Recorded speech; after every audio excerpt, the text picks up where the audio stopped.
was, thank you. Dragging everything with you. Yeah. Okay, first of all, I want to say that okay, let's do the quorum first, the roll call. Roll call. Eileen? Here. Brenda? Here. Paul? Here.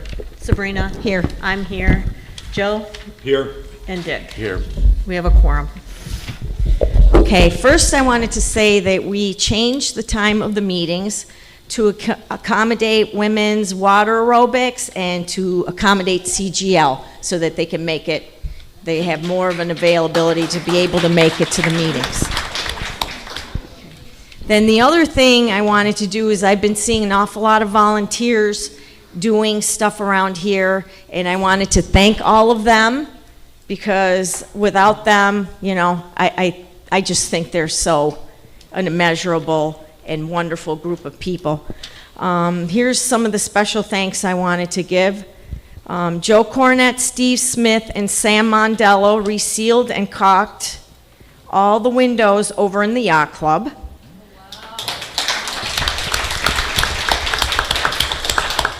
Francis Lee and Renata Sean thoroughly cleaned all the furniture in the pool area.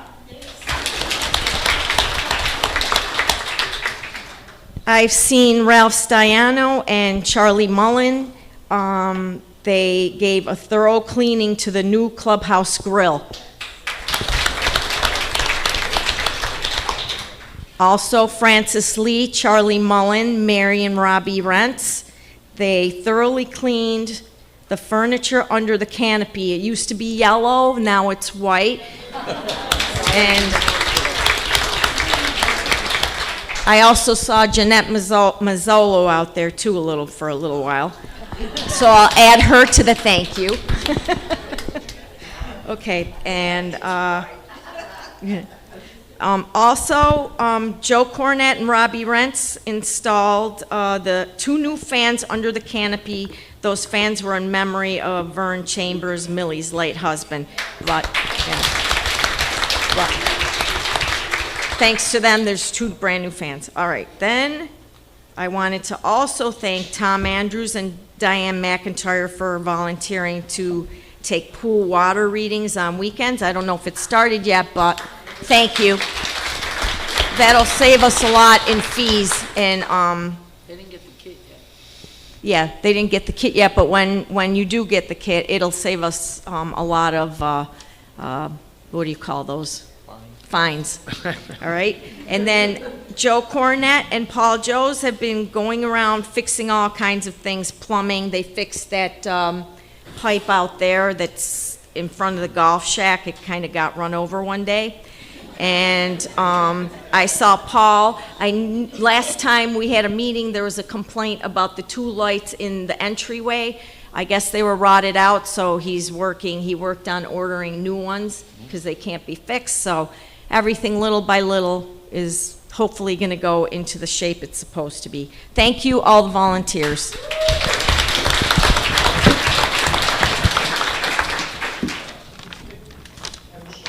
Okay. Now we would like to approve, we'd like a motion to approve the meeting minutes for March 25th, 2025. I'll make a motion to approve the meeting minutes from March 25th of 2025. I'll second it. All in favor? Aye. Passed. Treasurer's report. I do not. There's one in your bar. She wants you to put up the treasurer's. Oh, I'm sorry. We're talking over here.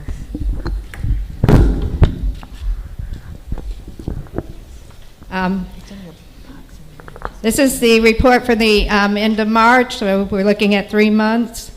The operating income was $307,376, and most of that income comes from our monthly HOA. The operating cash available is $216,707, and the insurance escrow at the end of March is $822,031. Then we look at the income expenses. The operating income is $929,345. Land lease and reserve income, $292,636. Then we have, that's the actual, the second column, I'm sorry, I jumped ahead. First column's actual, second column is the budget, what we set up as our budget, and then the variance between actual and budget. The expenses, the administration, $75,918. Building and maintenance, $88,990. Golf course, $50,438. Landscape, $26,852. Outside contracts, $614,860. And the total operating expenses for the month of March was $857,058. The budgeted amount was $924,025. So we have a plus of $66,967. Then we look at our non-operating expenses of our land lease and our reserves. The total non-operating expenses are $292,636, which brings total expenses to $1,149,694. So our income versus our expenses for the month is $72,287. And our revenues, our reserves down at the bottom is what we're putting in every month to our reserves, and their total is $1,014,265. Thank you.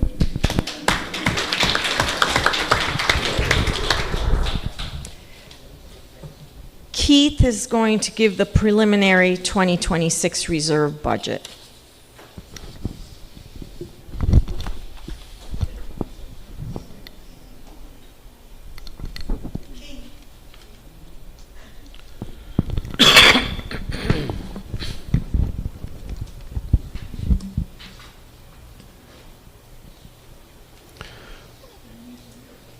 Each year, we're required to submit a preliminary budget to the board during April. The Finance Committee is required to do that. So we met last week, and for the 2026 budget, we're anticipating the following reserve lines, and I'll go through each of them. So paving, it's a state-required reserve. We're anticipating $71,000 that we need to contribute to that.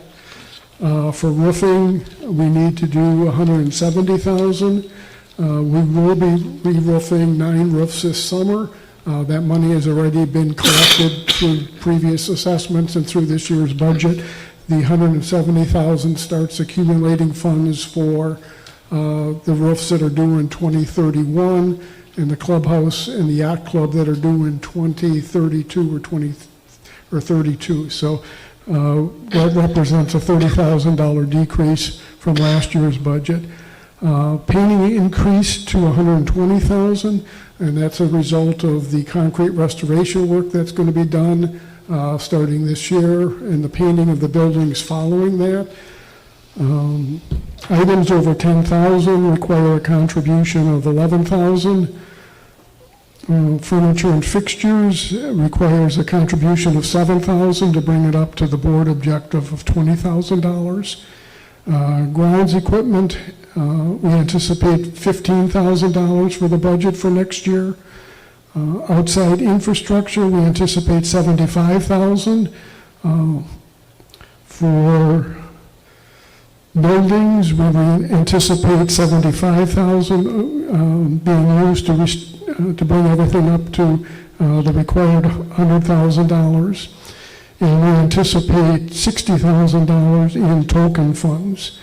So the bottom line for the part of the reserves that go into the assessments is that it will be about $544,000 that we anticipate to be part of the budget for next year.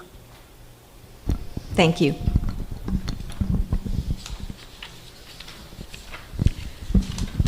We're going to skip over manager's report. Holly hasn't been feeling good and hasn't been able to prepare for that, so we're going to pass over. Okay, new business. We're going to discuss the clubhouse carpet. So we got a call, or Diane was talking to us, and they wanted to put the carpet over in the yacht club on hold for now. They have enough to cover the carpet. I guess they want to do carpet squares in the main clubhouse and broad loom on the stairs. It would be, there's a estimate of $10,570, actually, let's say $580, it's 97 cents. 6,000 would come from furniture and fixtures, another $4,080 from house committee, and there's a donation on there also. I don't know if Diane wants to speak to this at all.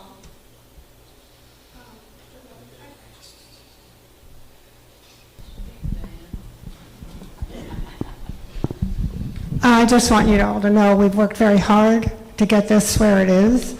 I'm sorry we can't do the yacht club right now, but we will work on that later. I think this is the best estimate and the best product. So if anybody has any questions, I'd be glad to answer them. Yep. Can you show us, I saw you brought some stuff in. Can I you have a- show us yeah. what you're, so before we, Yep. This is a square, 2 by 2. You can bring it, yeah, she'll bring it up for you. yes.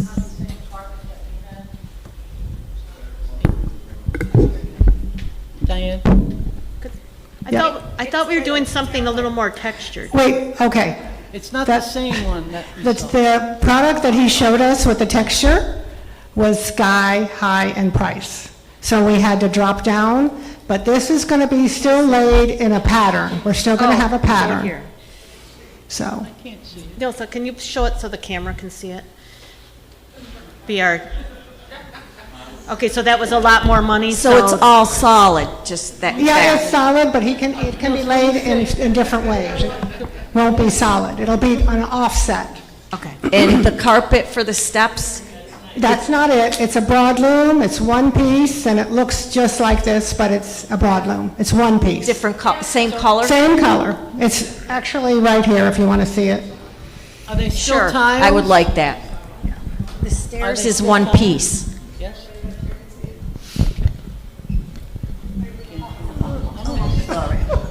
I gotta lose more weight.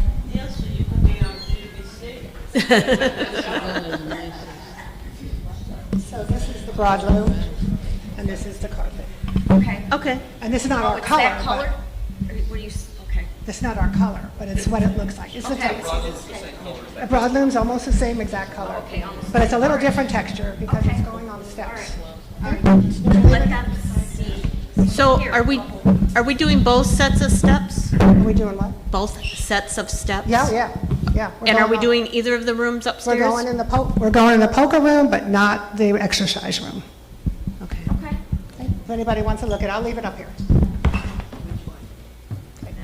And is there a plan for the, to do something to these tiles here? Are we going to professionally clean them and reseal them, or? We're going to reseal them and clean them Okay, before the carpet goes down. before the carpet comes in. Pam? Not at the price, though. That's gonna be- No, I understand. Pam had a question. Pam has a question now.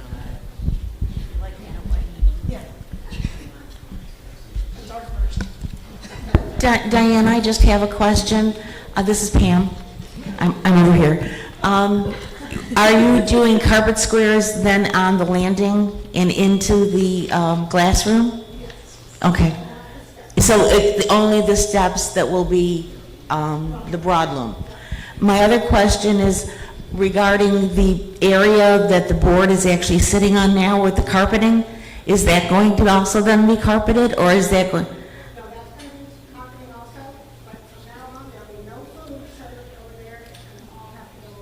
That is wrong.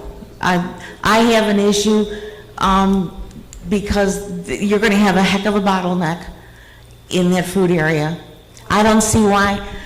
My question is, I don't understand why we can't do a similar or a different carpeting in that tiled area. No, not a different carpeting, a different tile. Tile, we talked about that. Something, Joe and I talked about that. Yes. And I also asked Sam. Do you have your mic I on? was gonna say. Oh, sorry, I thought it was on. I talked with Sam Mondella also, and he said he would prefer to put carpet back here again too, not tile. But also Sam mentioned something about putting some type of plastic. Yeah, exactly. We're thinking of getting a piece of carpet actually made for that Just area for the back area there. for food. Put it down, serve your food, roll it up, take it away. There you go. So that might be the best answer. That could work, sure. Yeah. Okay. Well, it just sounded like a good solution, but It does. It's a perfect solution, however. I know, we have a problem with that. But by the way, this tile, we have looked for a year. Remember when we did the office? Cannot find this tile anywhere, so never going to find it. I was wondering if we did something contrast. Yeah. I think this will work with the piece of carpet, though. You know, Some sort of runner or something, yeah, something to protect it. When we're serving food.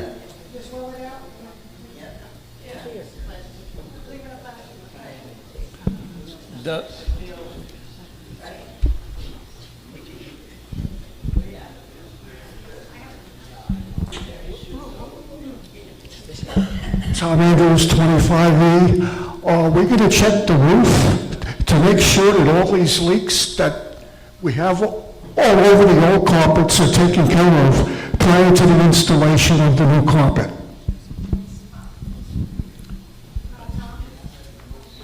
Tom, the last deluge we had, I know we're in a drought now, so it's really not a good indication. But the last one we had was like 3 weeks ago, and we came down here and looked all around. We didn't see any water anyplace. So the big leak that made the stain over here, people seem to think that was from the condensate drain off the AC unit, not the roof leaking. And however, it hasn't leaked since. But again, we haven't had a whole lot of rain, so it's not a good test. Now, this is more a project. Is the board action just to transfer or to allocate the reserve monies to the project, or is it going to be? We always have to approve anything that Maura wants to do, because then we have to maintain it, so. Okay, all right. That's why we always approve any purchase or anything that wants to be done, and we are putting some money towards it, so. Do they put a life expectancy on carpet anymore? I know years ago, they used to tell you it will last over 10 years. Do they do that anymore? 10 years. 10 years. It's on it's on the book right there. It is 10 years. But certain stains or any kind of roughness on them, they're not gonna do it. So that's why the squares are good, because we can replace those.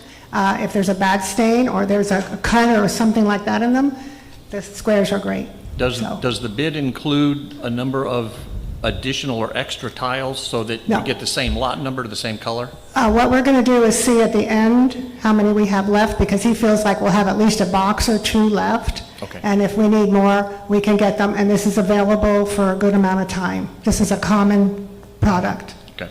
so. Kenny wanted me to say something. No, he's.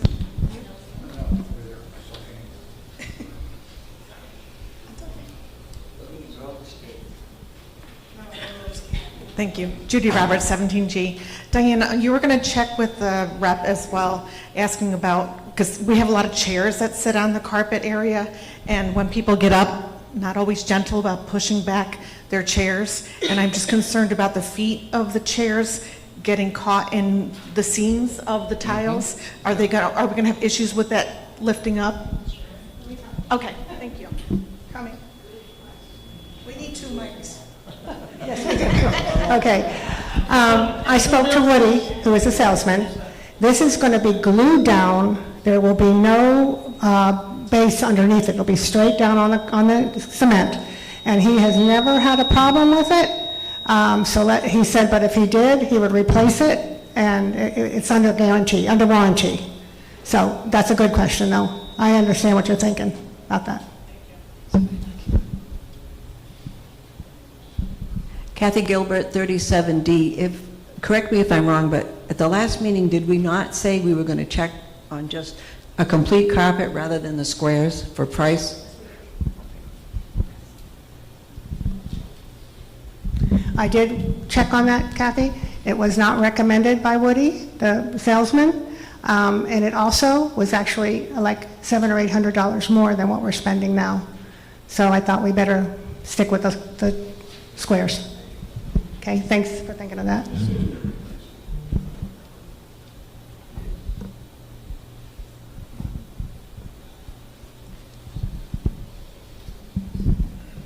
Lorraine Daniel, 44F.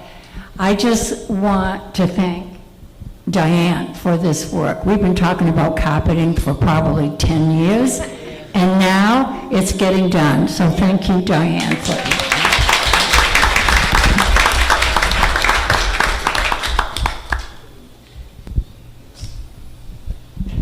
Okay, also thank my committee, who was very, very instrumental in getting this done, which was Nilsa, Sam Mondello, Bill Larkins, and Camille.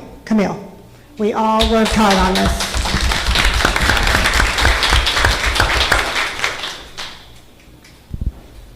Does someone want to make a motion to vote on this? I'll make a motion to approve the, I'll make a motion to approve the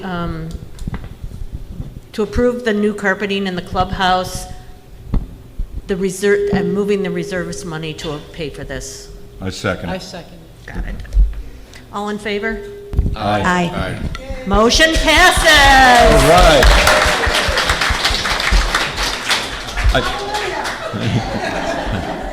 By the way, I just have one thing to say about the yacht club. From what I can tell, we haven't cleaned that carpet since 2023. Maybe that's some of the smell and crap that's down there now. So we're going to do that. So Holly it's a told- minimum, but we're going to do that. Yeah, Holly already told me about a quote, $400 quote for a thorough, deep clean of that rug. It's better than nothing. So that'll make, that'll make it wear for a while till we're ready to do the next one.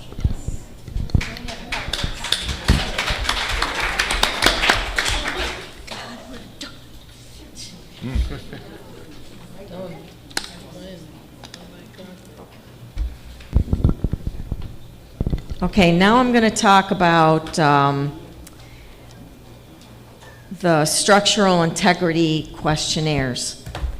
As we discussed in previous meetings, we are bringing in a liaison, a realtor liaison, who is knowledgeable in what kind of products, what kind of mortgages will work in here. She's talked about non-conforming mortgages, Navy Federal, is it? Navy Federal. Credit Union, South State Bank, I believe that they approve mortgages for in here. And in addition, she's going to be out there doing videos. She did a video of some of the apartments. She's doing a video to really market this place well. She's going to, with that video, also she's going to have an unbranded one that she's going to give to other realtors so that they can use to market apartments that they're trying to sell. And she's going to have one for herself. So I think that's a really good thing that she's going to be doing. As far as signing the, we do fill out the majority of the questionnaires that come by. The only questionnaires that we don't like to answer, or questions we don't like to answer, are the ones that bring liability onto the association. There are several questions on these questionnaires that want you to make predictions that are ambiguous, they're just overly broad, vague, and we can't bring liability to the association by answering those types of questions. So based on attorney opinion and based on the code, the Florida Statute 718, that states that we're not required to fill out those types of questionnaires, I would like a motion to be brought about voting whether we want to fill out the questionnaires or not. Okay. Sure. I move that the association won't complete the condominium questionnaires applicable to Fannie Mae and other similar forms. I'll second that. Okay, all in favor? Aye. Motion passes.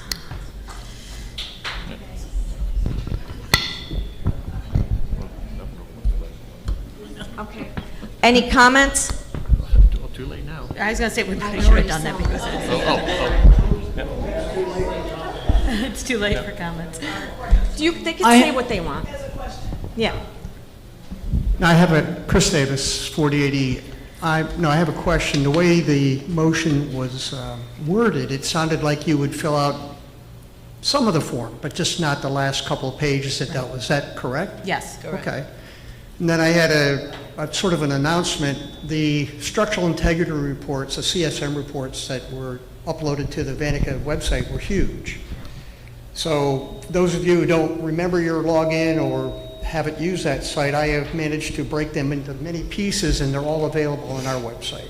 So if you want to look up your specific building and what was found, where the cracks are, it's all there. There's pictures, there's the report, there's parts of it that you get buried in minutia, but there's other parts that are pretty clear what's going to be done. And this also, I'm telling you this because you don't have to write a work order. Before you write a work order on something you see, you can check and see if it's already part of that report. So it's all there, and in the future, if you get reports, could you request that they make an effort to break them into pieces that are small enough to upload to our website? It's 3.5 megabytes. Those were 25 megabyte files. They're huge. So Yeah. if you go on the site, there's about six sections of every one now, but it's easier to find your building. So. Thank you, Chris. I have something I'd like to just mention, back to the Realtor. Her name is Casey Kaplan. She's with Remax in Stewart. She was here last week. They videoed 4 units that our residents volunteered or helped to bring apart on this video. They'll be here today around 2 o'clock around the property. If you see them, don't panic. That's what they're doing, videoing just our property, the pool, probably the golf course. They may have a drone or two, I'm not sure. But if you want to speak with them, they'd be happy to ask you a few questions. You'd be on the video. Hopefully you won't need to sign a waiver. But join in and help market our community. Thank you. And I just wanted to say again, we are going to be filling out questionnaires. The only questions that they don't fill out are the ones. Most of the questionnaires, if they're like a typical questionnaire that they have for mortgages, do get filled out. It's those the ambiguous structural things. Do you think this building's going to last for the next, however many years or whatever that, there's a lot of crazy questions on those that want you to do predictions and that are ambiguous and vague. Those are the questions that we aren't answering. But everything else, we're doing. Also, keep in mind the land lease. That is a big factor on why some of these lenders are not lending to our... Most of the federal loans will not get approved because of the land lease, and a lot of conventional loans don't like land leases either. Art Lutke, 22B. As most people already know, I'm currently a licensed real estate broker, and I want to encourage folks in our community to talk to this new resource that we wonderfully have. For this lady to volunteer her time, and as somebody that works with these kinds of sales all the time, knows how to put transactions together, can answer all of the questions that people might have. So thank you for encouraging this lady to help us out, and I'd like to just let folks know, take advantage of this wonderful resource. Yep. Thank you. Thank you, Art.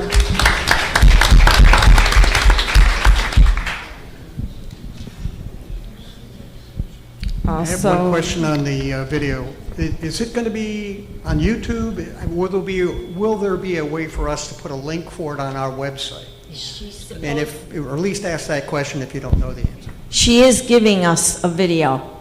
She's doing a branded one for herself and unbranded ones. One's going to be, there's going to be an unbranded that she's going to give to whatever realtors want it and want to use it as they sell. And she is going to give us, from what I understand, right, Brenda? One for us, Yes, which will probably be on our website. which we can put on our website. Ask her about.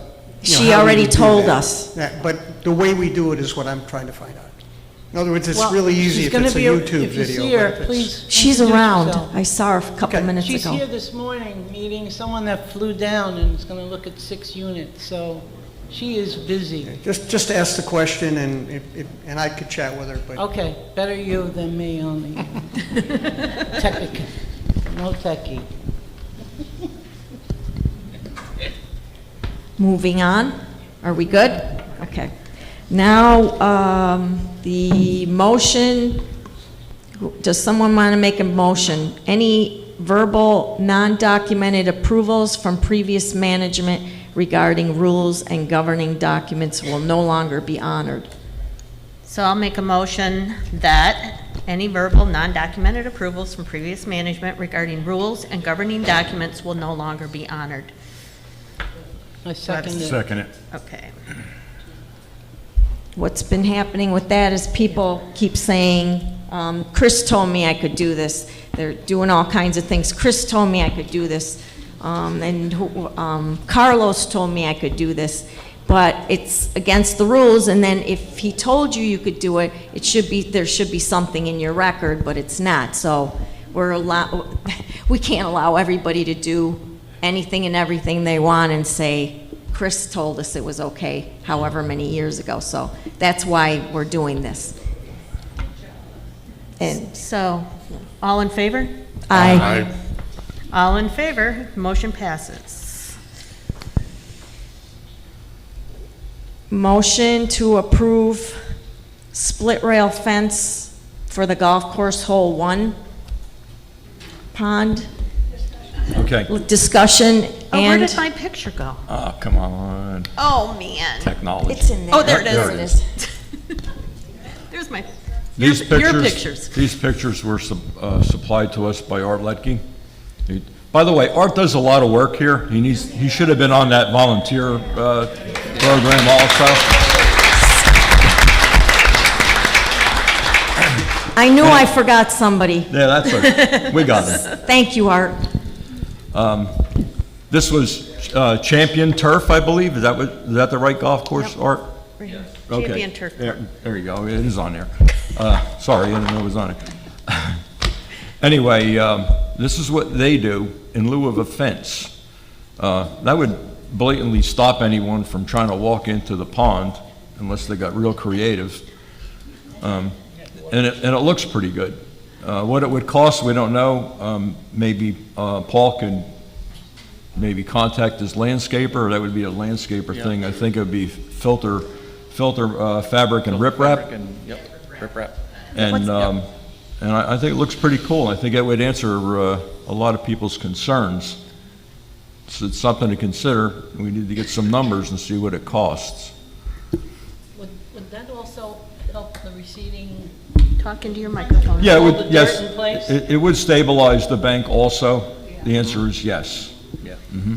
The only concern I have with riffraff is that I think it's possibly rodents and rats make their dens in that stuff. And it's very close to our buildings. Do we have any rats living in the, what we have on hole 3? Don't know. I've never seen any rats over there.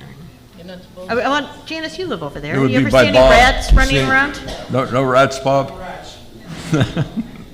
No rats? No rats. Not yet. Janice Geistwhite, 40F. I've never seen any four-legged rats over there. You've never seen any? Okay. I clarify, four-legged.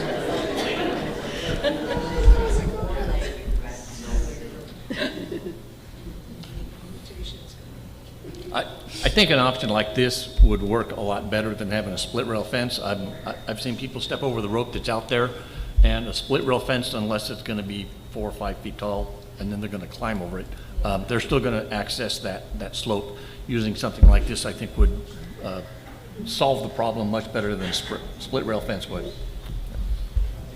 So maybe we can get some numbers on it, see what it Yeah, would cost yeah. us. We can table it to look at, Table, Yeah. table the issue. till we get numbers. Oh, Hello? Yes, I was looking at this, and the problem with this is the rats. The reason there's so many rats around here is because they like water. They like to hang around where there's water. So anywhere where you have a lot of water, you usually have a lot of rats.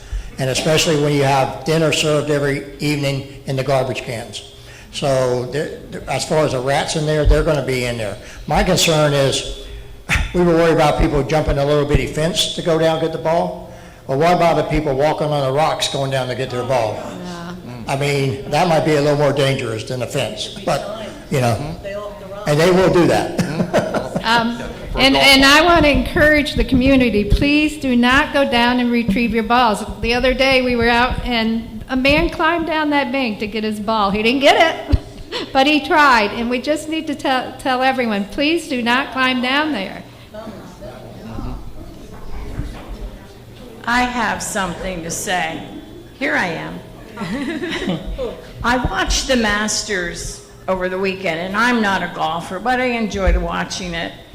And I know that a lot of the golfers hit balls in the pond. Did I see one climbing down to retrieve the ball?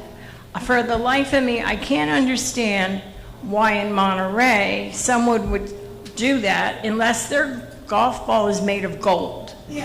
So why don't we just put a bucket there filled with golf balls and say, you lose one, take one.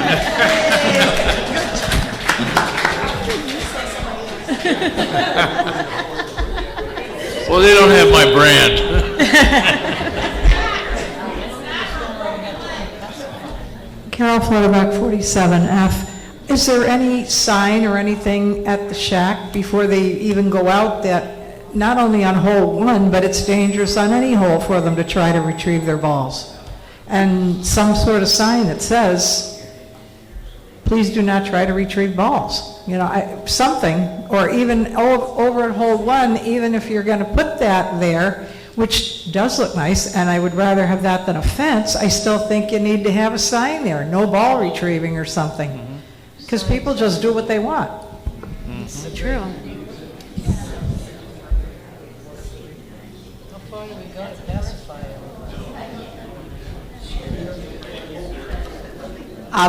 This is Paula DeBella, 25G. I'm just going to suggest that those riprap look great compared to a fence, and they won't, anybody looking down out of their unit, it will look much better because they won't see a fence, but not only that, it would stop the erosion, which is what we're concerned with. So that's just my thought.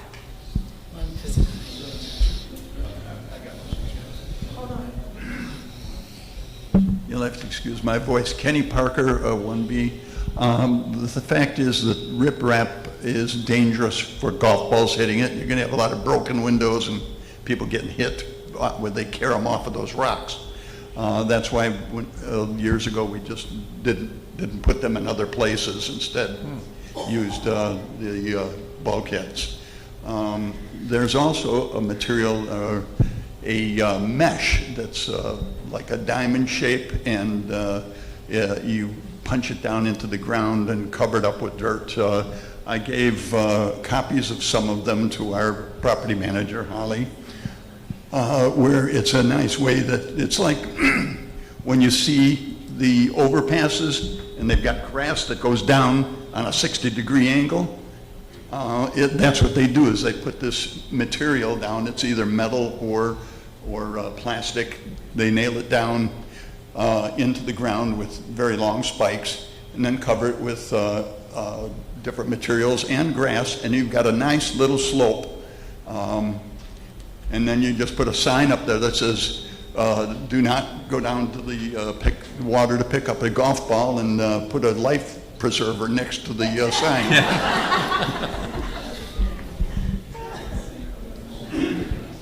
Let's just table this. Yes. Carol, 47F. I agree with Paula. I think our biggest concern is keeping the erosion at bay, not necessarily the beauty or anything like that. I think whatever you do, I think you really need to consider the erosion down the road so that we can help prevent that for years to come. Thank you. Does someone want to make a motion to table this discussion? Yeah, I'd like to make a motion to table this, yeah, go ahead, One Art. last comment. Art Ludke, 22B. As most of you know too, I owned for 25 years a management company. And I suggested, when I was playing golf last week, and Champion Turf Club is called a champion club because they're big in the turf business. They know what they're doing. We already know. I just thought when I walked by this one hole that had this, that, boy, this really looks pretty. But what we're trying to do is solve our erosion problem. That is first and foremost. And Kenny, my friend, I don't think we have to worry about ricocheting to any building. It would have to come in at quite a velocity, and most balls that go in there are not of any velocity. And the matting, unfortunately, that's a really generous slope. I know what you're talking about. This is a steep hill. And as to the signage, we know how signage works. Take a shower before you go in the pool, nobody does that. The stop signs, they work so well, we have to put another sign that says stop means stop. So I'm not a big proponent of Recycling. signs. Since I'm the one that volunteered to put the fence in, and I'm going to be leaving in a couple days, there's plenty of time to look this over, research this. But I just think this solves a lot of our problems for what we really need to concentrate on, and secondarily will keep people from going after their golf balls. Thank you. Frank Sitters here, 48B. When you talk about safety, I'm off here on hole 4, and I see the tee off, and I see everybody walking, especially the ladies, leaning so far over to try to get the balls. I'm waiting for someone to fall in and have a lawsuit. And I feel it's one day we're going to have to put fences all around these golf courses to prevent this unless we enforce the issue to golfers, the men's golf, the women's golf, mixed golf, whatever golf, to enforce their people. And the golf shack, when they have the sign in, please do not look for your golf ball. It's in the water, you lost it. Use a water golf ball like they used to do, and you could scoop it out easy. But it's a safety issue that I'm concerned about. Thank you. Thanks, everyone, for your comments. Oh, we gotta listen to Jimmy. Jimmy Stagnita, 41E. Art, I just wanted to add to the riprap, there's more than one course that does that in this area. Heritage Ridge on US 1, Lost Lake up in Hope Sound, they all use the riprap to prevent the sides of the banks and the erosion problems, and it does look good too. Thank you. Okay, so I'd like to make a motion that we table what we're going to do with Pond One, and have the landscaping committee or, work with mixed golf and look at options. Do I have a second? I'll second it. All in favor? Aye. We will be tabling this and keeping this on the agenda as old business. I'd like a motion to approve the Mora activity calendar that was presented at the workshop. Okay, can I mention something? I was digging through a bunch of old meeting minutes, and we actually, a previous board approved that Mora calendar does not need to be approved. That the Mora liaison is to look it over, but we don't need to approve this thing anymore. Yeah. So, Bob? I know we can hear you, but you need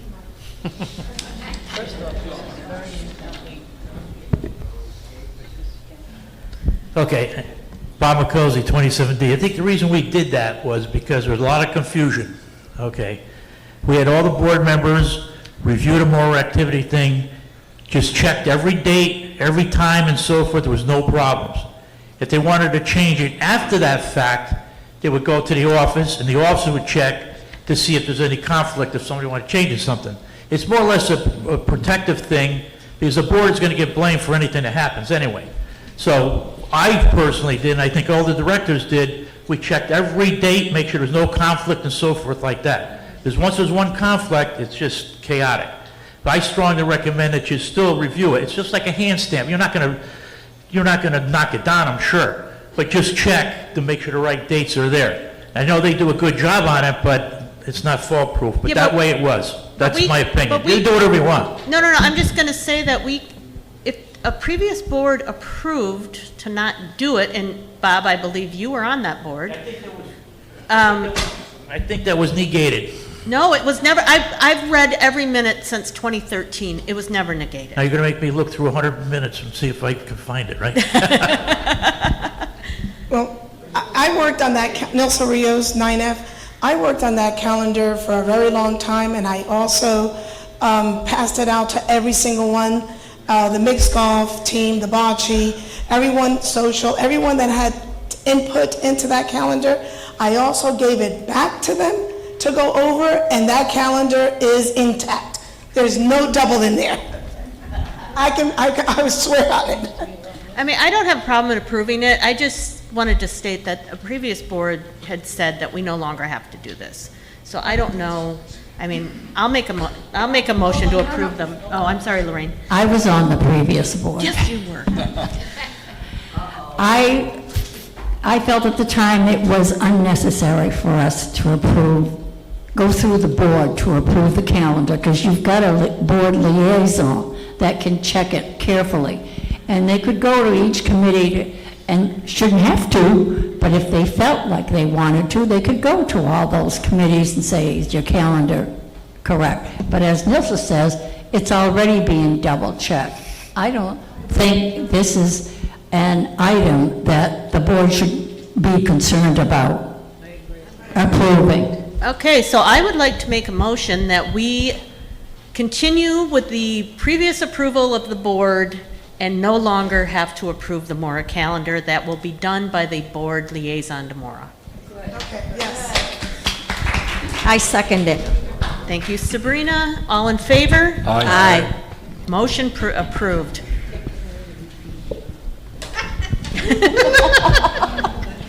More jobs, Brenda. She needs a job. Brenda needs something to do.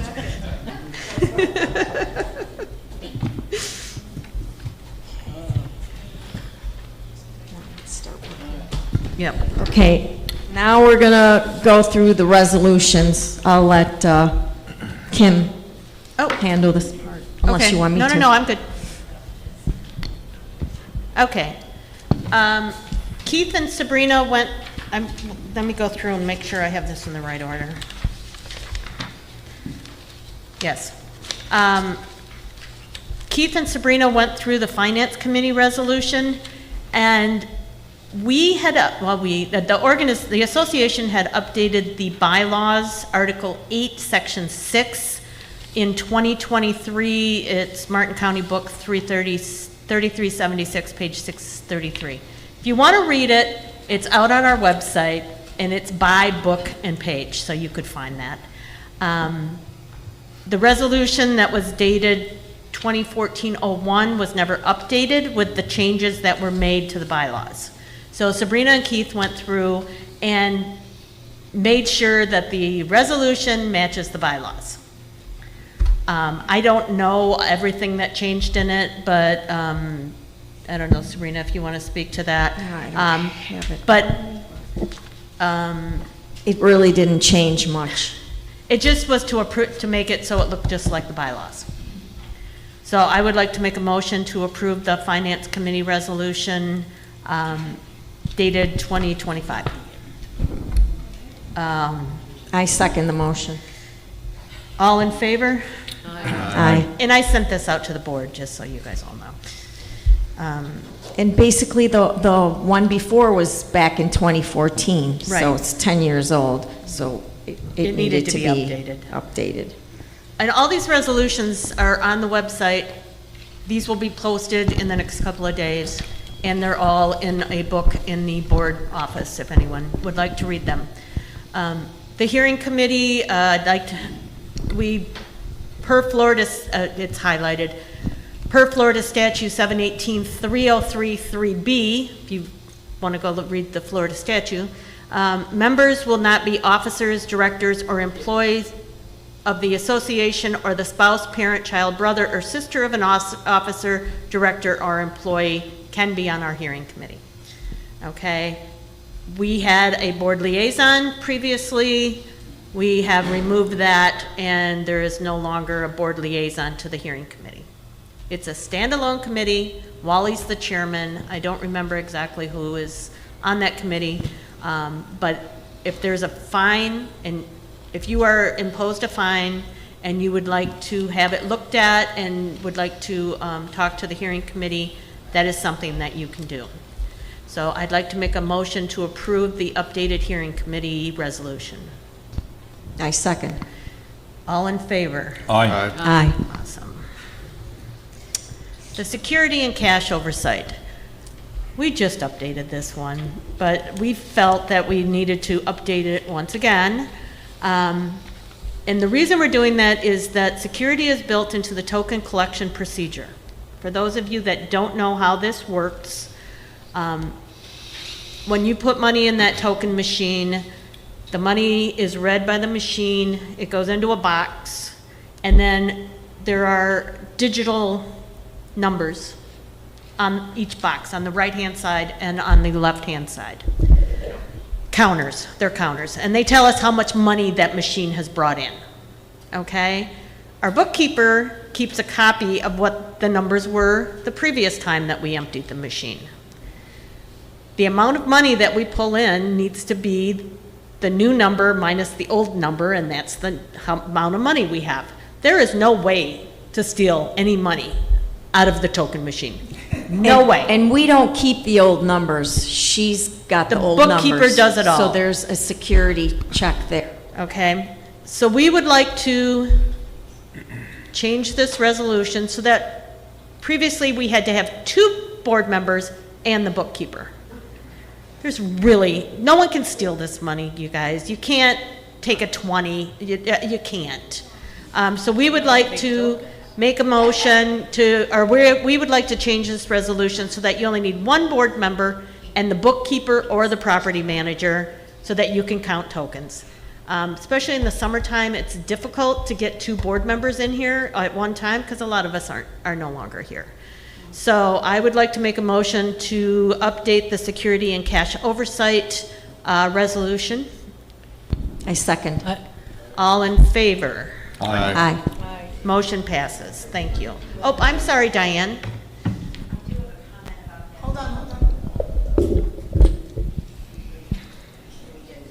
They can't hear me.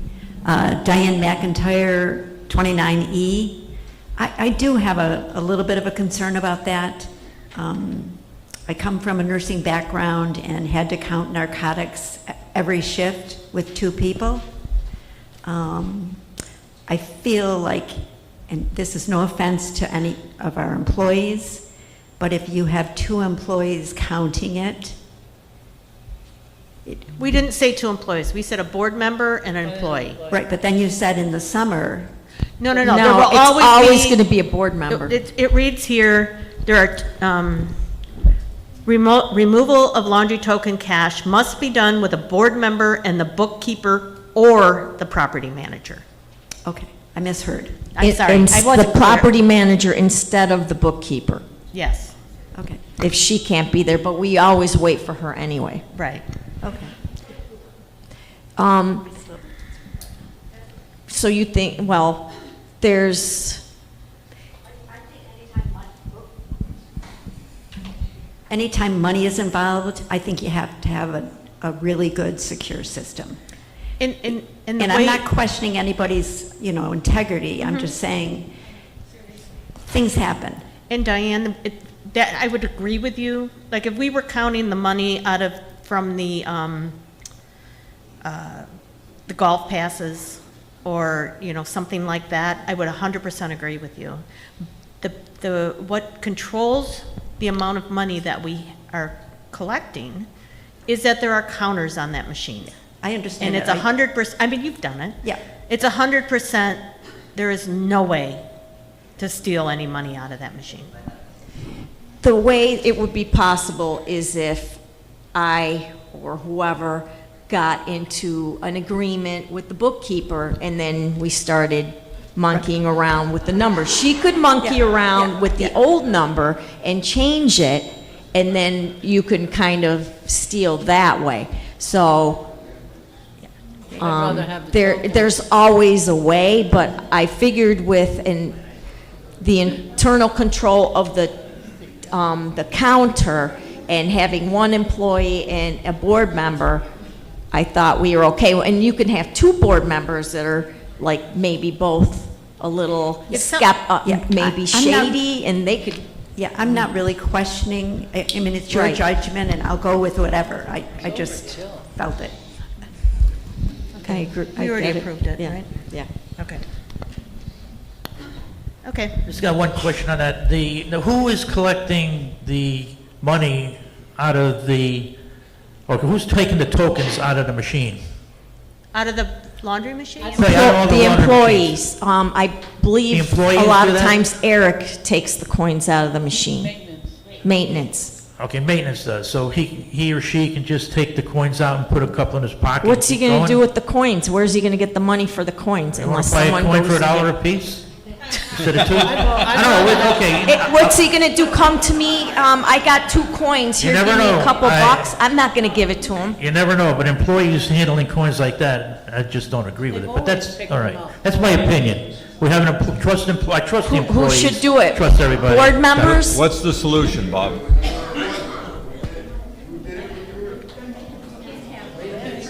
What is the solution?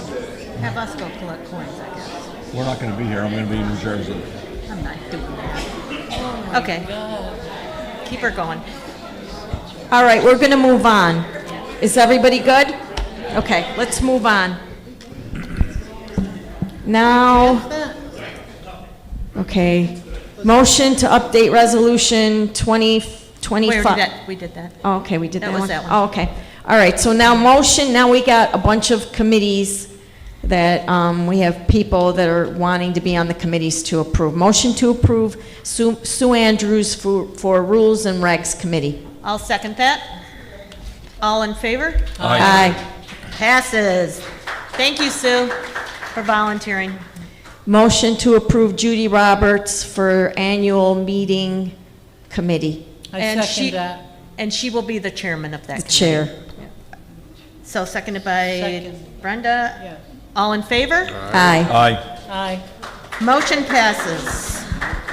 Motion to approve Sue Kretz for the Finance Committee. I'll second that. All in favor? Aye. Motion passes. Motion to approve Vicky Mullen, Bernie Keller, Joanne Ring to the Rain? Ringy. I was wondering if I was saying Ringy. And to- Chairperson Pam Denning. And Chairperson Pam Denny to the interview committee. I second that. Brenda. All in favor? Aye. Perfect.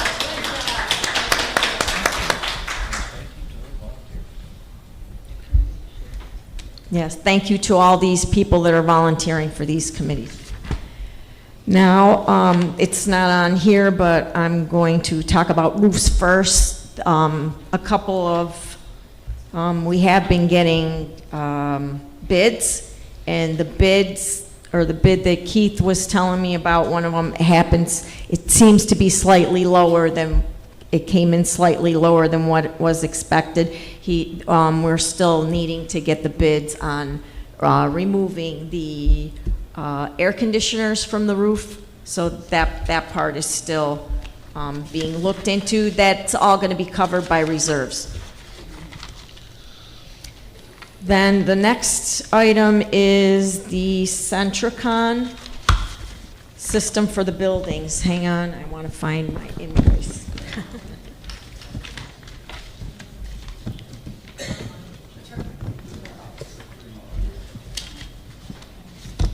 So, Is it up here? here it is. No. Okay. Okay, so we have gotten a couple of different bids. One of them, there were 3 bids: Clements Pest Control, Above and Beyond, and Bug Doctor. Bug Doctor is no longer in business.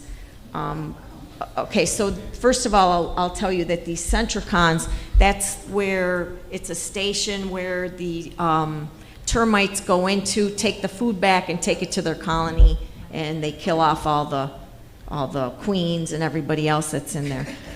So, Clements Pest Control seemed to have a pretty good price per building.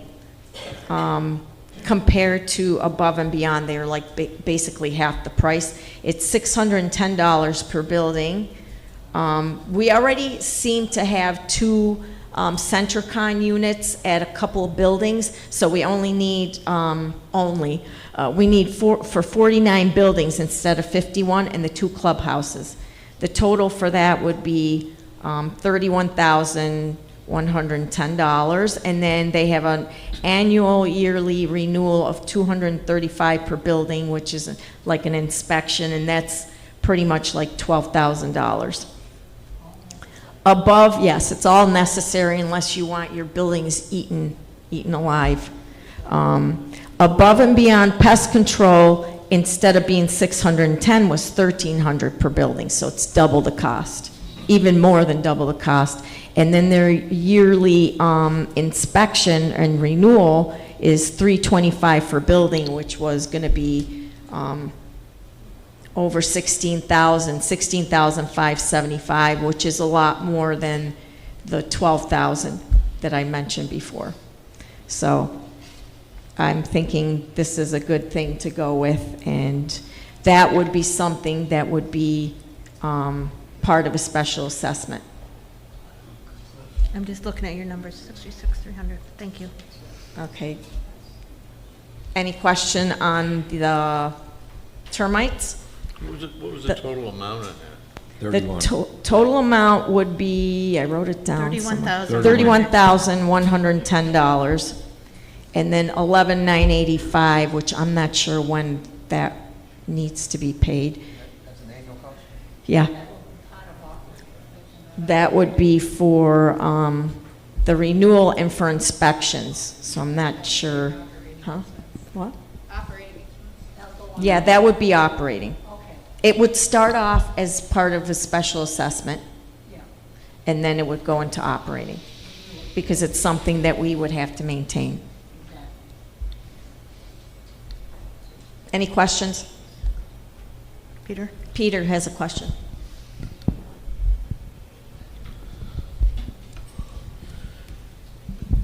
Peter Stample, 46J. You're $11,985 per year, and you said it was $235 per building, so that's 51 buildings. Are they also inspecting the clubhouse and the yacht club? I would think so. So They should. That's 51 buildings, because 2 buildings already have the system that Yes. by above and beyond.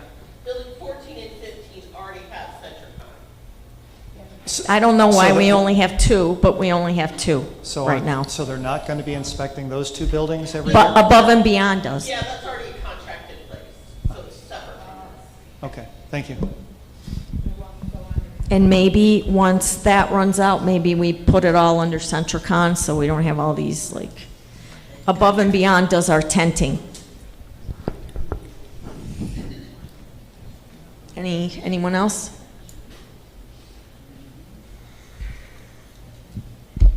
I know that we have two buildings that need to be tented, but I'm not sure how that's gonna be handled. There's, the cost of tenting is $4,550 per building, but I'm not totally sure at the moment for that one. Okay, I'm gonna move on to building repairs and catwalks. So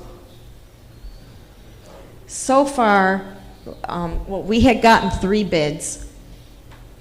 One of them was way off, and then 2 of the bids were close, and we asked them to sharpen their pencils with the mobilization fees and try to come back with better figures, or give us a little bit of a break. One of them came back a little lower, another one ended up adding things, and it ended up becoming higher. So I'm thinking we need to discuss it alone, but I'm figuring that we're gonna go probably with the one that went down a little bit.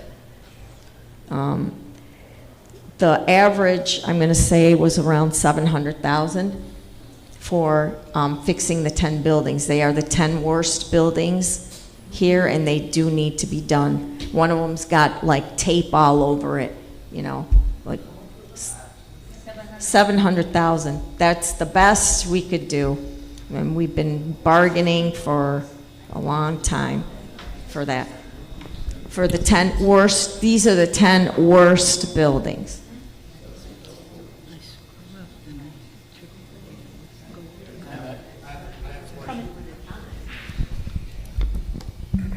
Yeah, Chuck Parks, 45D. When we got an engineer report from the engineer, he estimated the cost of all these. I broke it down to the 10 worst buildings at the time, and I came up with his figures, not the contractors. It came up to $437,000. So how are we going up to that much money compared to what the engineer actually gave us a price? Chuck, that 400 was without contingencies. If you remember when we saw that. No, you're talking about the setup? I had that figured in there. No. That was the cost that they always add on these contingencies in case something happens or whatever. That's what we have to budget for. So the cost that we got, and we can share the AAA bid amount with you. So it's around exactly what the original engineering study stated, but they add on all this stuff for contingencies on if something happens, and we've been told that we need to budget for everything with a contingency. So that's the way that we've been, that it's been explained to us. And that number is $700,000. But if we don't spend all that money, then that money will go towards the next one. So we're not saying that it's going to cost $700,000. That's what we need to budget for. Does that make any sense? You're looking at me like I've got. Well, I mean, you're talking about $200-something thousand for contingencies. That's half the price of what? They use 50%. Hold on, Steve. They use 50% as their number for contingencies. And that came from CSN. Yes. Okay. So that's why, and we questioned that also, because we were taken aback. Yeah, I mean, Yeah. when you get a figure, did we go on to get an independent price that somebody wasn't with the, hooked up with the engineers? Did we get an independent contractor to come in and give us a price? Yeah, that was that really, really high one. Yes, the highest bidder was chosen, and he was off the charts. What- But they set him up, didn't they? No, he was independent. He was independent called through by, Watson. Yeah, he was Okay. called by Holly. All right, thank you very much.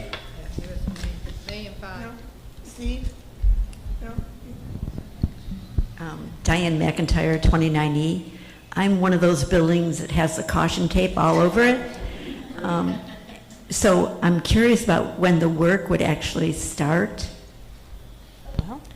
Once we approve the contractor and we do the special assessment, then we can have a date for them to start.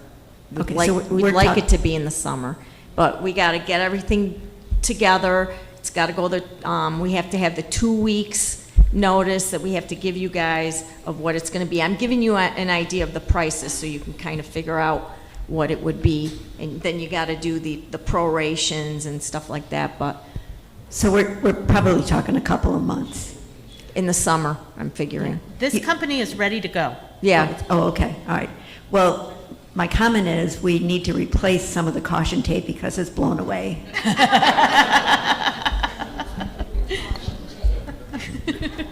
Sorry. What about permitting? How long does that take for the permitting?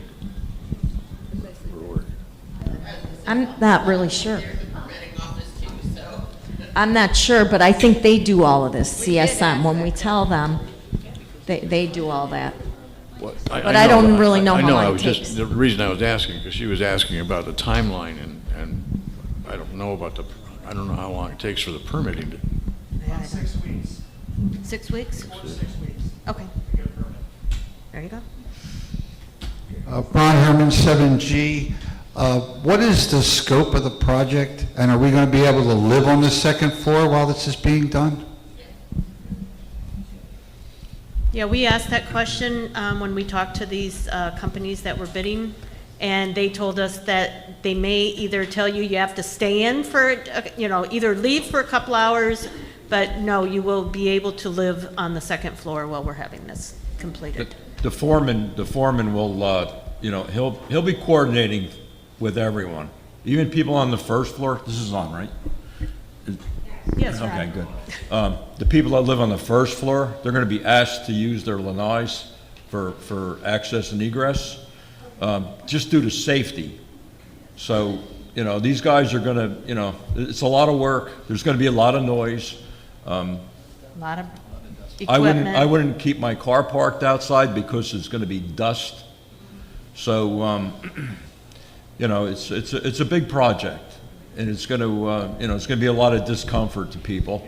But it's quick. I mean, I would say they're probably 10 days you're looking at maybe to get a building done. And the whole it's project necessary. is 3 months. Yeah. So it's, it's going to be a coordination issue, and people have to keep an open mind to it and treat our construction people with respect. It's going to be upsetting people and all, I understand that, but they're all trying to do a day's work and go home also, So I don't think anybody's going to have to be displaced overnight. That is a possibility. When the final waterproofing is going to be done, we're not going to be able to walk on that for a given amount of time.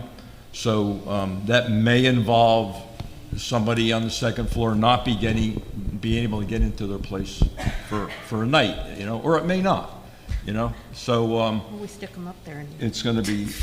You may have That's to when stay- they really you might didn't have to want stay people in- on it, you was might when have to they're doing stay in weather. for 24 hours. So. Anyway, that's the general scope of the project right now.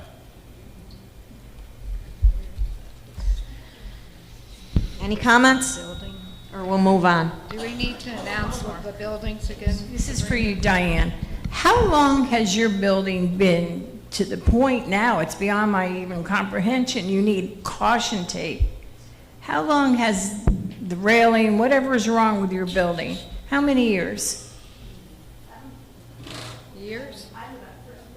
Oh, so, but you're still, how many Well, years, and then I'll ask them. Years? How many years has, The caution tape is only a precaution. Right. It's not like the railing's not going to fall out or someone's going to but fall what off or I'm something saying like is, that. we're looking at $700,000 for 10 buildings. Correct. How many years prior to this have there been maybe alerts? And we just chose to do other things? Well, no, It's probably been building up to this, and that's one of the things that we've been pushing cans down we the have road? no- Pat, Who we knows? don't know. We don't know. We don't know, but it had to build up to this. But to that point, though, what's actually failing now are old repairs. These buildings have been repaired, but now the repairs are failing. So we have to dig down to the rebar and actually treat the rebar, replace some of the rebar with new rebar, put in new material, all what the engineer specifies, and then waterproof the entire deck so water can't get down in there again. But the buildings have been maintained. You know, what's failing are actually old repairs. So, you know, I've looked at mine. I'm in building 29. That's one of the worst. I think it's the worst building. Yes. All right? And those failures are only beginning now. They're beginning. But they are transmitting from the deck into the building. I can see that. So, you know, it's not like we've like totally neglected this or something. It's not. Okay. When we did repair, maybe 5 years ago. Yeah, they're 6 old years- repairs. They're old repairs. I'm 7 years here. They're done way before me even. So let's do it right now, And that's so the- we don't ever look at this again. And that's what we're That's the attempting. plan. You know, that- we spent a lot of money on an engineering report. You know, we're gonna spend a lot of money to fix these buildings, but we have to fix these buildings. We do not have a choice. It's been kicked down the road way too long. We have the plan in place. We have an engineer's design. We have specifications. So this should work. Especially For with all as the long stuff as- that's going on. Yeah. We need to like do it thoroughly. And I thought I'd read off the buildings that are the first 10, so anybody that hasn't heard yet, the worst 10. And this is in order. 29 is the first building.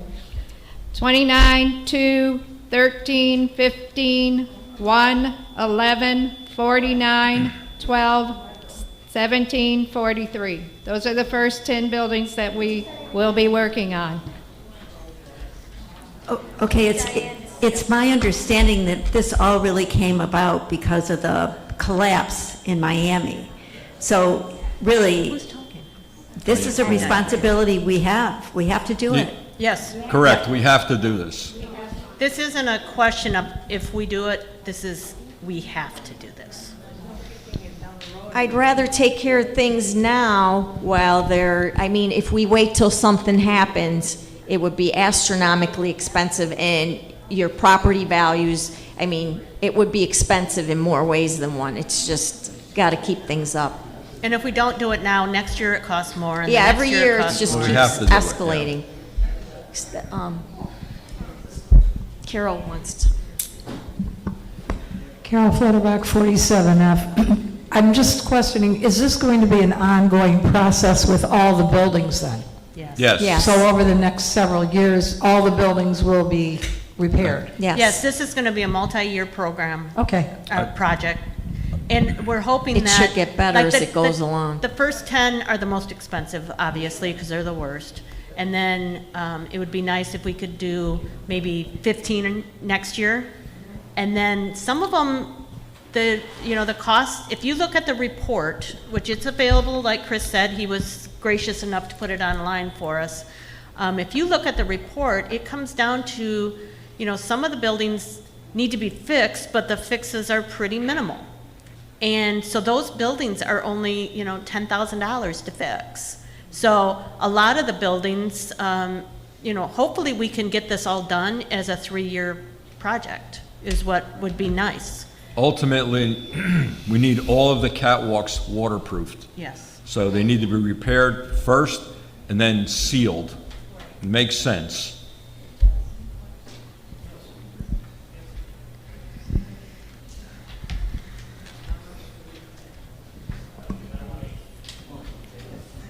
Sorry. Can I ask a question or no? Okay, thank you. It just started, like Diane said, and everybody's, I hear mumbling here, it should have been done years ago, bum, bum, bum.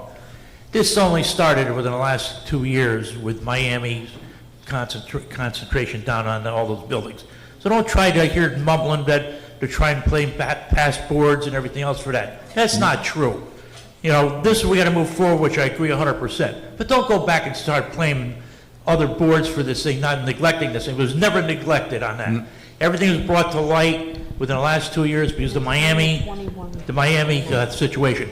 My opinion is, first of all, is you know what, $700,000 thereabouts. Is there any way that we could speed this up? We know 700,000 divided by 51 buildings is X amount of dollars.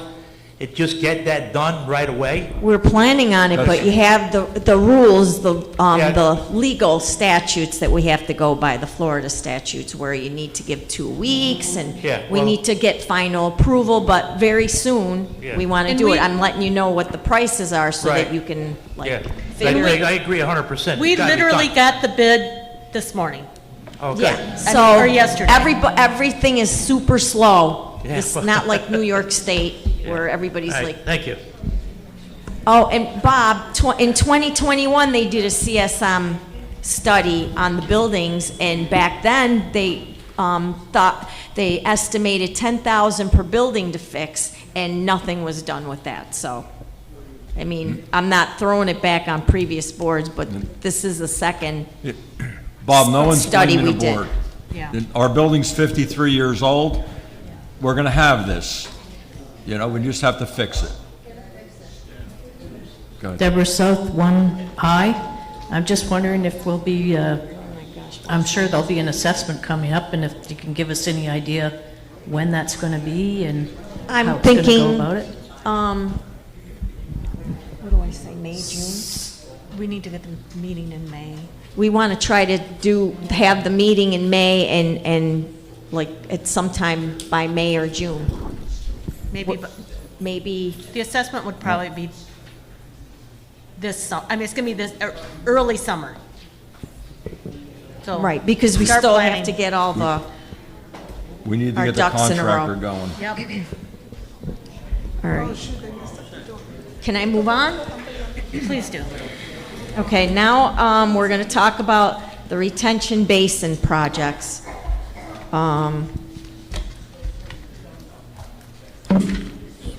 So, a lot of people think, we've heard out there, I've heard rumors that people think it's a beautification project or an alteration. This is not a beautification project and an alteration. This is a maintenance project. And I'm going to go through minutes coming way back into 2014. And the other thing is, this also is not a new issue, it's an ongoing issue. It's part of a continuing project that got put on hold. So we went back, Kim went and put all these minutes in order. So back in April 2022, or back in April 22nd, 2014, was the first mention of retaining walls. So basically, and once I'm done talking about this, I'm going to pass it on to Joe to explain what's going on with, you know, more of the technical stuff. But that was the first mention of retaining walls. Now, with the retention basins, if they don't have walls, or if they have eroded so far that there's no walls, what are they going to retain? The whole point of a retention basin is to keep flooding and water at bay and to move water around. And these ponds are all plumbed so that 3-4 of them all like flow into each other. So, but back into my, what I was talking about. So now, and then on August 8th, 2015 at the meeting, there were some, okay, Kenny Parker got up and talked about long-range needs to start looking into repairs for Pond 5. Discussion followed, blah, blah, blah. First, they wanted to find out if there's a fiduciary responsibility to maintain or repair, and then they wanted to know if it was Martin County's responsibility too. Obviously, it wasn't Martin County's because we started repairing them. And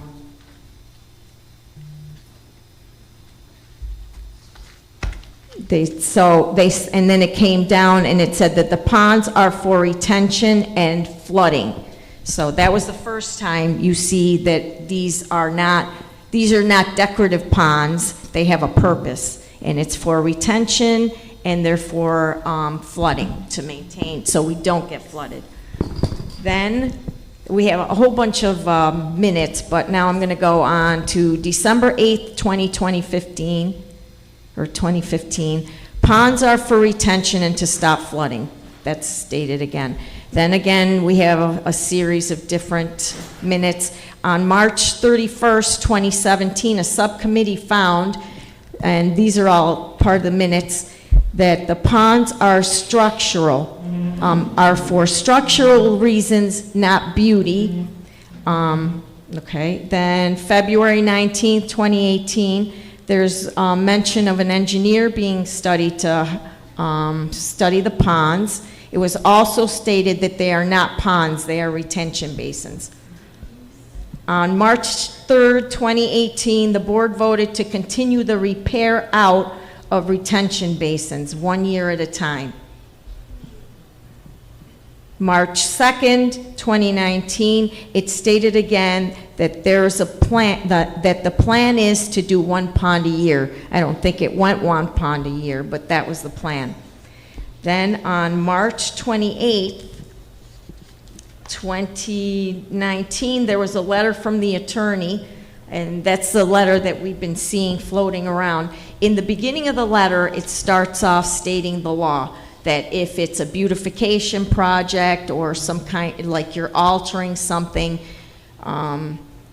it's an addition or whatever, it has to go to vote to the, for a majority of vote to the owners if it's 51,000 or more, an improvement. This thing went on to say, so the letter went on to say, at the end of the letter, it's also the understanding the association formed a committee to examine various methods of repairs and consulted an engineer and licensed contractor regarding the appropriate repairs. The committee, engineer, and contractor all recommended the retaining wall because it provides support in keeping soil in place, helps prevent flooding, reduces the maintenance associated with the retention pond, and has greater longevity than the other repair methods. It's my understanding that the cost of all repair methods exceeded $51,000. In light, this is from the attorney, in light of the foregoing, it is my opinion that the membership approval is not required to install the retaining wall. This is a function of association's common area maintenance responsibility. So that was the letter from the attorney. Then on March 29th, pond discussion. Pond 4 was discussed, and they discussed that legal opinion to do Pond 4. So Pond 5 was done with retaining walls, and it wasn't brought to a vote, and it shows that it's an ongoing project. Same with Pond 4. Now they're doing Pond 4, and then you got the letter from the attorney. So then on April 16th, Lorraine Danielle stated that there will be a special special assessments for all the ponds, showing that it's a continuing project. On November 8, 2019, they stated, the minutes stated that the 5-year plan for ponds is ongoing. Then, and there's more things about the ponds. I'm just stating the ones that really go with what we're trying to show here. On February 14th, 2023, Chris Malpede in the minutes explained what a material alteration is. And That was the cost of and three then ponds. he mentioned the cost of ponds 25, 2, and 1 to be $309,070. But they never brought it out for a vote because it was over 51,000 because it was a maintenance issue. And already approved. And already approved. It was an ongoing project. Then, I'm putting this down for a sec because there's a particular thing I'm looking for.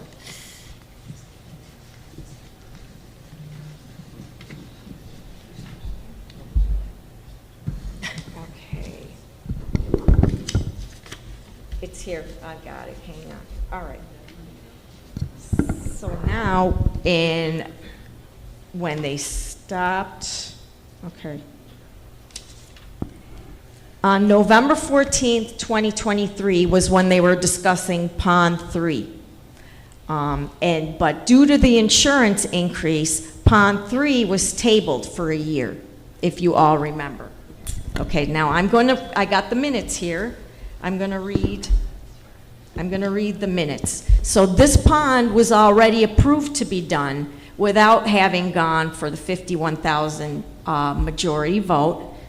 And so this is a continuation of the same project. So, I'm reading here from those minutes from, I forgot the date, February. November 14th, 2023. Okay, so, discussion on Pond 3, this is Makosi. Discussion on Pond 3, my opinion, if not in imminent danger, table till next year. Okay, at that point, the Pond 3 had an approximate price of $700,000. Parks, it said, agree. Could be more delinquencies. I think we should vote to table it. Add to the agenda. That was during So- a workshop. Okay. Yeah, this was during a workshop, so they were adding it to the agenda to table it. Longo, talking about ponds for years, other boards kicking down the road. So basically, it shows that this was already approved, and we decided to move it further down, I'm not going to say kick it down the road. I understand why, and it was, I would say, tabled for the future. So now's the future. And I think we got a better price than 700, and I am going to let Joe talk about that part. I spent a lot of time personally out walking around that pond and looking at everything. The bulkhead that we have on the east end of the pond, that retains the material for the second green, right? That entire bulkhead is history. You can literally put your foot through it. It's so rotted. It's leaking. Sid has told me every time we get a major rainstorm during rainy season, we get sinkholes out there. He's got to go out there and put concrete and sand and everything else behind it. If you get down on your hands and knees, you could actually see where the sand is coming down past the sheathing where it meets the sand line. That whole bulkhead needs to be changed. So we need a bulkheader in here to do that. Someday, I'm not a fortune teller, so I couldn't tell you when, we're going to lose that bulkhead. I have gone through 2 bulkheads in my own property. I did lose a piece of my backyard because I chose to ignore something like that, right? So that's an issue. There's also 3 places. One of them is eroded very bad. We need to create spillways. That's done with fabric and riprap and all. That's got to happen in 3 places on the north bank, which is where we want to put the bulkhead. The south side, we're not going to do anything with. That's like 40% of the original design that we'd have from the engineer that we're not going to do. We don't feel we need to. It's a gradual slope down to the pond. No major erosions occurring there, so we don't need to do anything there. So if we have to bring a bulkheader in here to fix what we have out there, we might as well go around the corner and do the rest and do it right. We got a couple of estimates. We do. Is there ever going to be a right time to do it now? That's the bigger question. I know we didn't do it because of a big insurance bill, and now we got the building repairs, and building repairs could potentially go on another 4 years. When is going to be the right time to do it? We're going to keep paying more and more every year. Escalation in labor and material is only going up. We got a couple of estimates, so Joe got one this morning. We do. The latest, and don't quote me on it, I'm working out of my head, I think it was 446 or 430. 430, 436. 436, and that's hot off the press. That's as of this morning. That's a And- bulkheader that I met last Monday, and he fully acknowledged everything I just said with spillways and all. We need to do that. There's a couple swales out there. We can't put a bulkhead in front of those swales because when we get a heavy rain, the bulkhead will actually hold the water back. So that needs to be controlled. There's massive erosion on the side where the buildings are and going around to where So- the two holes are. That's where it is. And on the other side, which he called the south side, that side seems okay, so. At some point, we need to bite the bullet here and do this. So, I know it's bad timing. We're gonna have an assessment for the buildings and the termites, and, I'm not saying we should put that on this, but we have to seriously look at it. Everyone that plays golf, go out there and look, when you come up on that second green, look at the bulkhead. Spend 2 minutes, just look at the bulkhead. You'll see what I'm talking about. So, that's really all I have to So- say on it. And if At that one- bulkhead fails, you're going to lose We're gonna hole lose two. the second green You're going if to it hold the fails. second green. Yeah.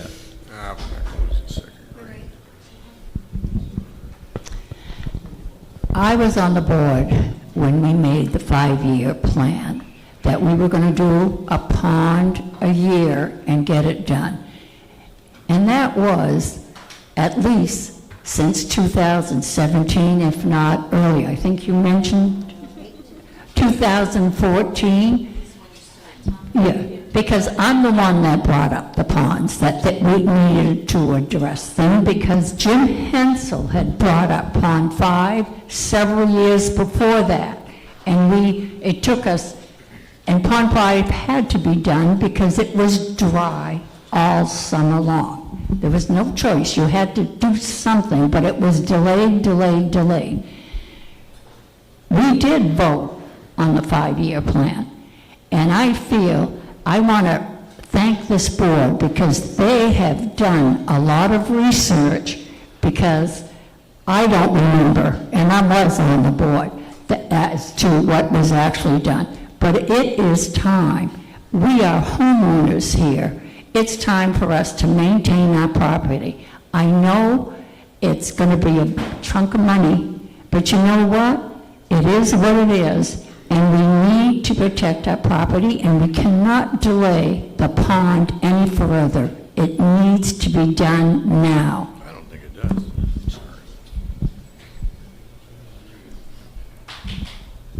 I agree with Lorraine. I'm just worried about how people are going to pay for this. That bothers me. A lot of people might lose their units, and we've got to figure out a way, maybe a payment plan or something, some way that we can do this. What are you thinking the assessment's going to be? I don't know. I'm thinking at least 1,500, 2,000. But that's what I'm thinking. If it's more than that, I don't know. I was averaging, should I say 2,500? But I think it would be below 2,500. It's a lot, but you're getting a lot done. For the pond, for the Centricon, for the termites, and for the buildings. What?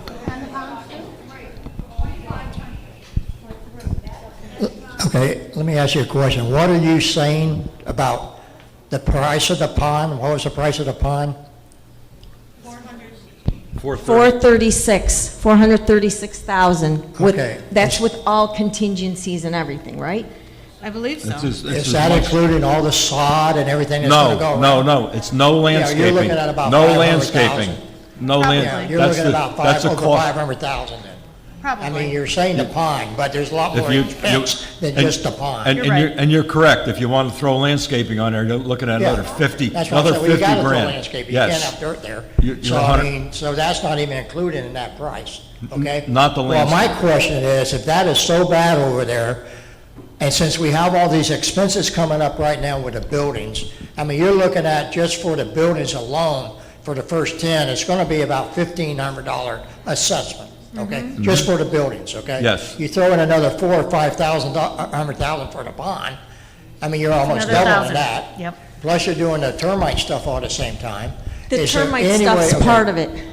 I It's know, on it's part there. of it, but it's gonna be Yeah. assessed, Yeah. we're gonna be assessed for it. But what I'm saying is that part you're looking at, Joe, can we get a contractor out, since you're so concerned about it? Can we get that part fixed now so we can save it and do kick the bucket down the road a little bit? And the answer is yes. That's very inefficient, but we could. You know, if we only wanted to address the existing bulkhead, sure we could. Right. We could also create, at the same time, 2 spillways, because we need to control the erosion Yeah. that's occurring, you know? Well, you know, let me say something this. I've looked up a lot of stuff on this, and when I was on the board for 2 years, I got a lot of information. And do you know that bulkheads actually hurt your water flow in a pond? They actually hurt your water flow. They don't help it. And I'm going to tell you why. One of the reasons is, when you put a bulkhead up on a golf course and you don't have the natural grade, there's no way for the rainwater To get in there. flow into the pond, okay? It is blocked off by the bulkheads. So the only water you're getting in this thing is from the road drainage, actually the raindrops that are going into the pond, and that's pretty much it. Because you have, on hole 4 where I live, I never saw water standing on that hole until that bulkhead went in. Now there's water standing in the middle of the fairway, there's water on the right-hand side of the green, and it doesn't go into the basin. It has to stay there until it soaks into the dirt or it evaporates. So the natural thing for erosion is vegetation, not bulkheads. That is a natural thing for it. But we started as bulkheads years ago, and we're stuck with it now. But that's not what it should have been done. It should have been vegetation, and that's what holds the soil together. Okay? So, I mean, to me, with everything coming up, if we can not throw a Band-Aid on it, but fix that part of it, and give us you're talking 3-year things, so you're gonna have assessment for 3 years for these buildings, okay? And the big one's gonna be the first, but let me tell you, in 3 years, the buildings that are gonna be the last ones done are gonna be worse than they are now, because they don't get better over the years, they get worse.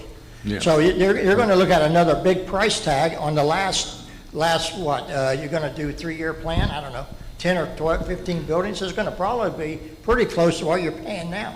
Well, they say the damage to the buildings on the back end is not anywhere near as great. So that'll be less money on those. But in we 3 still- years, it's we're gonna still get gonna worse. need to have an assessment to cover that. Yeah, but they're gonna get worse in 3 years. But on the, as far as holding the water back, as I mentioned, we need to put spillways in. Well, because there's natural swales and all out there and all, that we can't block with a bulkhead. You're exactly right. We can't block that with a bulkhead. But we need to control that erosion. And we do that with filter fabric and riprap and all, and we create a nice a path for the water to run back into the pond. And Sid, on ponds that we have already done, where that condition has happened, Sid has installed puddle drains that go out into the pond. Yeah. You know, they're 4-inch discharge Right. to take care of that issue. Well, one of the biggest problems we're having on Pond 1 is because they did only half the bulkhead. Correct. They only did that, which is Yep. fine. They should have left the other side a natural slope. But no, it wasn't supervised, so they went in there and dug right beside the edge of it. They dug it deep, so of course it's going to erode. I mean, you're not going to have sand and grass just on a straight up thing. It had a nice flow to it, but until they came and dug it out, it moved all the soil, so it all had to go somewhere. So that's why it keeps caving in all the time. All right, that's all I got to say. Thank you. So Pond 1 is where the rocks aren't. That's where we want to put the riprap, yeah. So in essence, when it was done, it wasn't done correctly. I don't It was know dug that. out. I wasn't here for that, I have no idea. Yeah. It should have been dug out.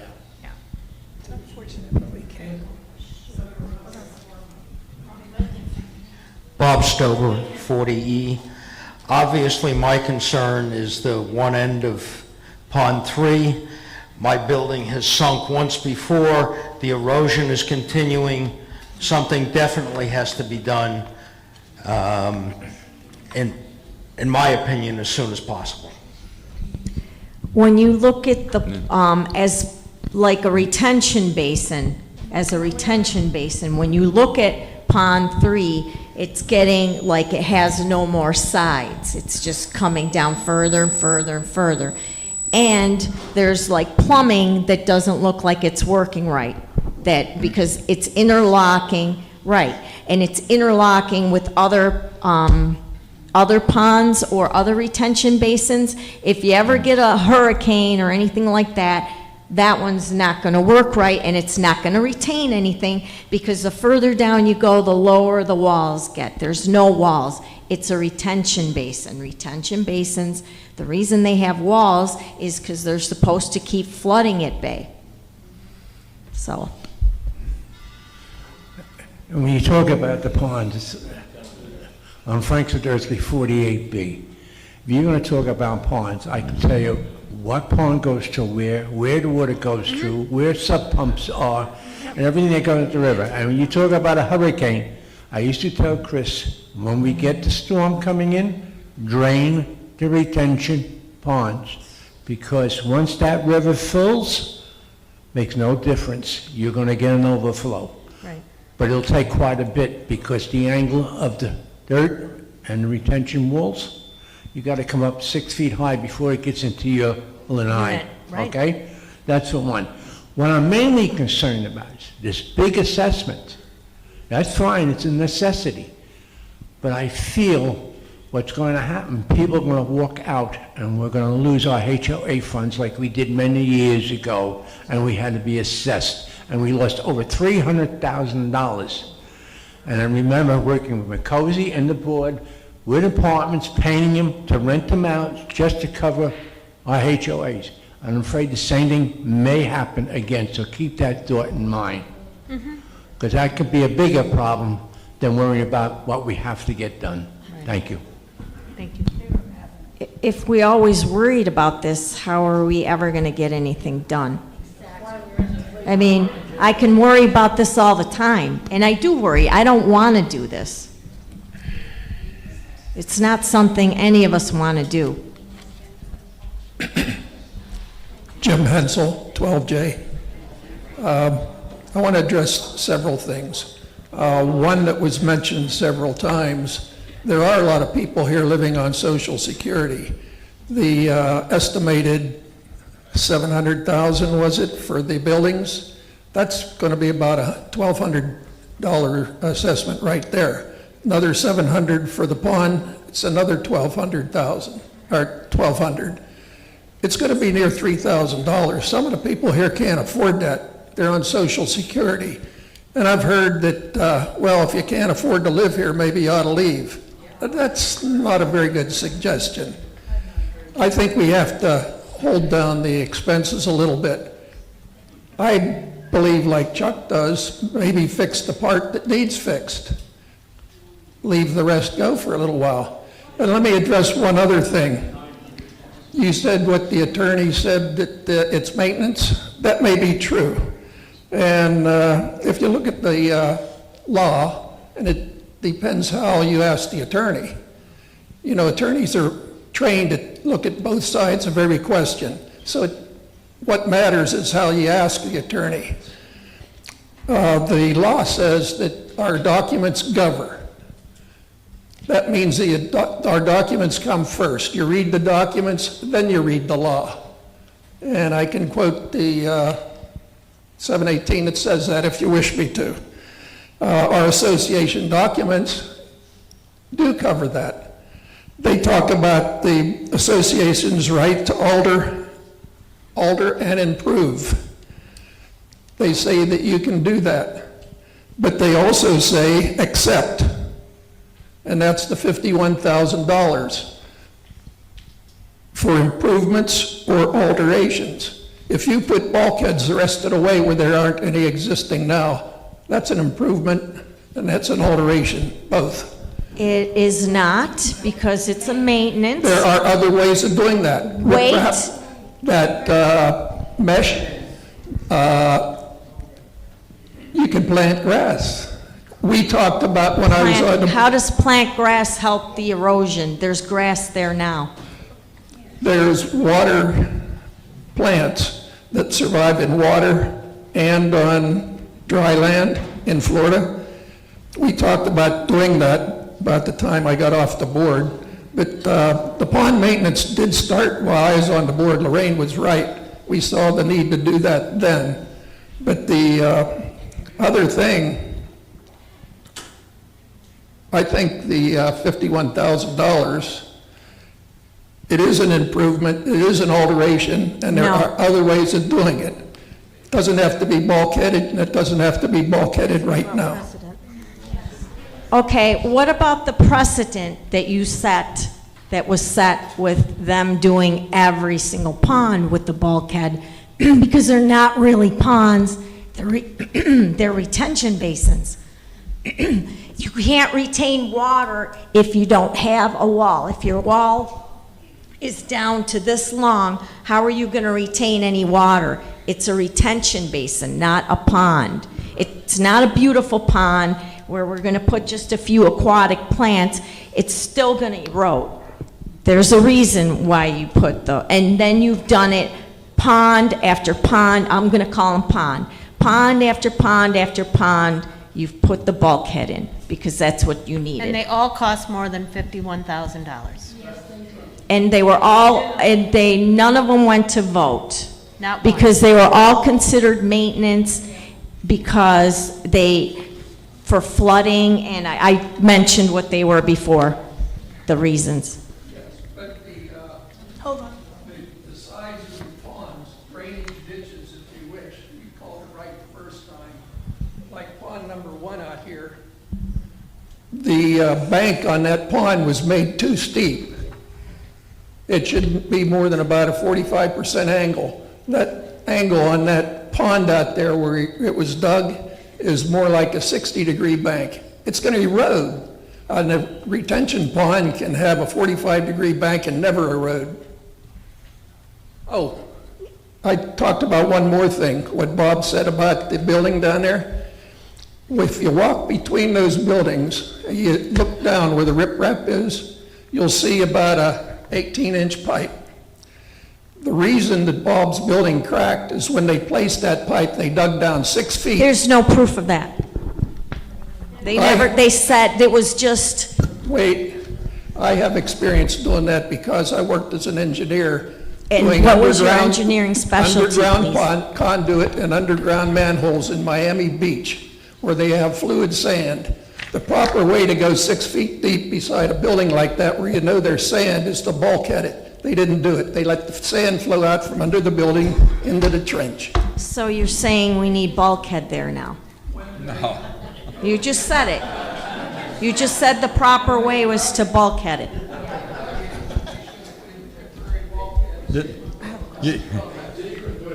There's somebody. Okay. So, okay, maybe, Special assessment. yeah. Hi, Paula, 25D. I want to say I don't live on Pond 3, nor is my building on Pond 3, but it's still part of my community, our community, and I think we need to do everything to take care of it.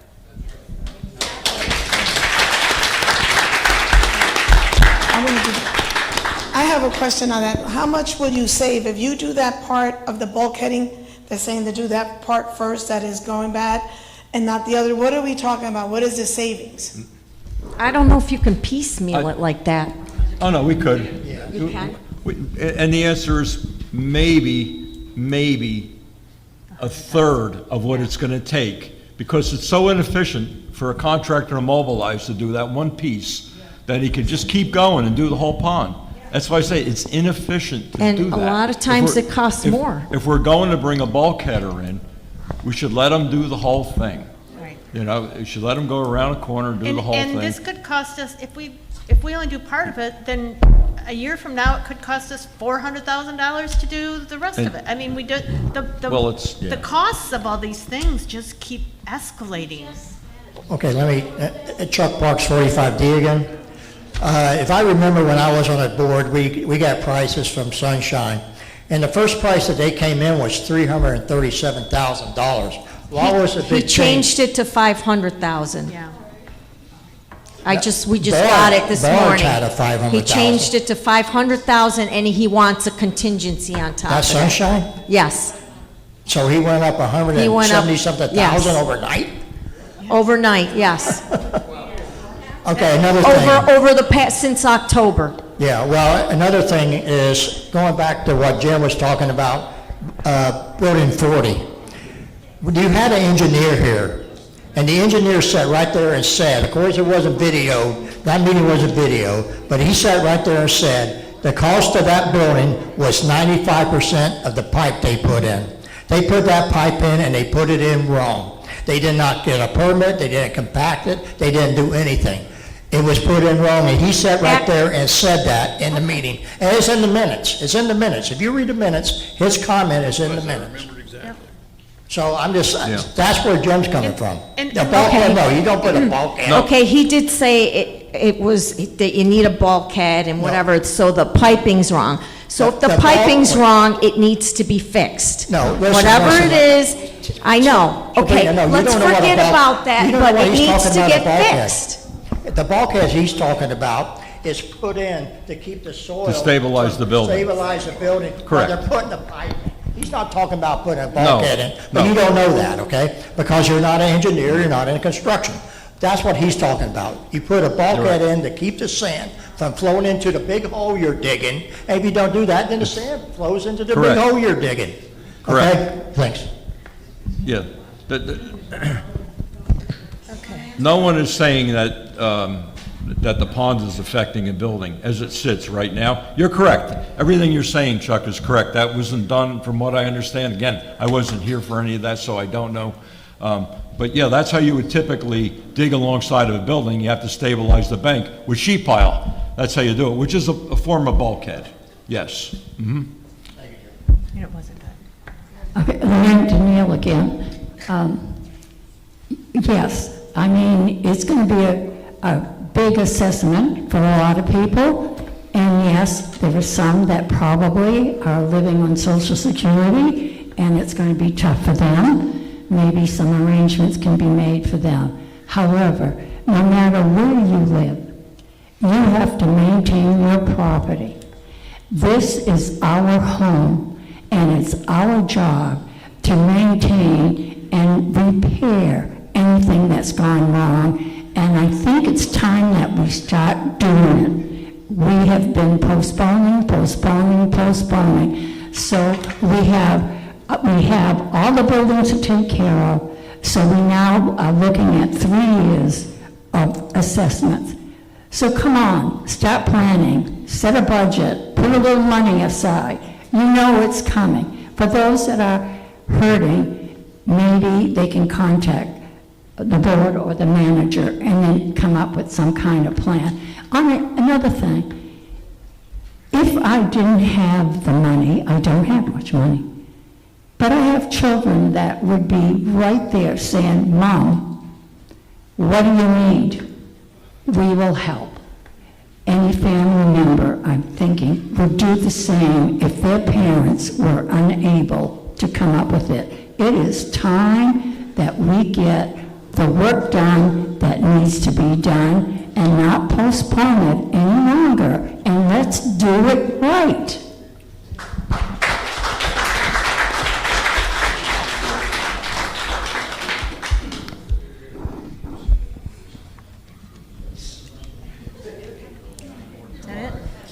Any other comments, questions?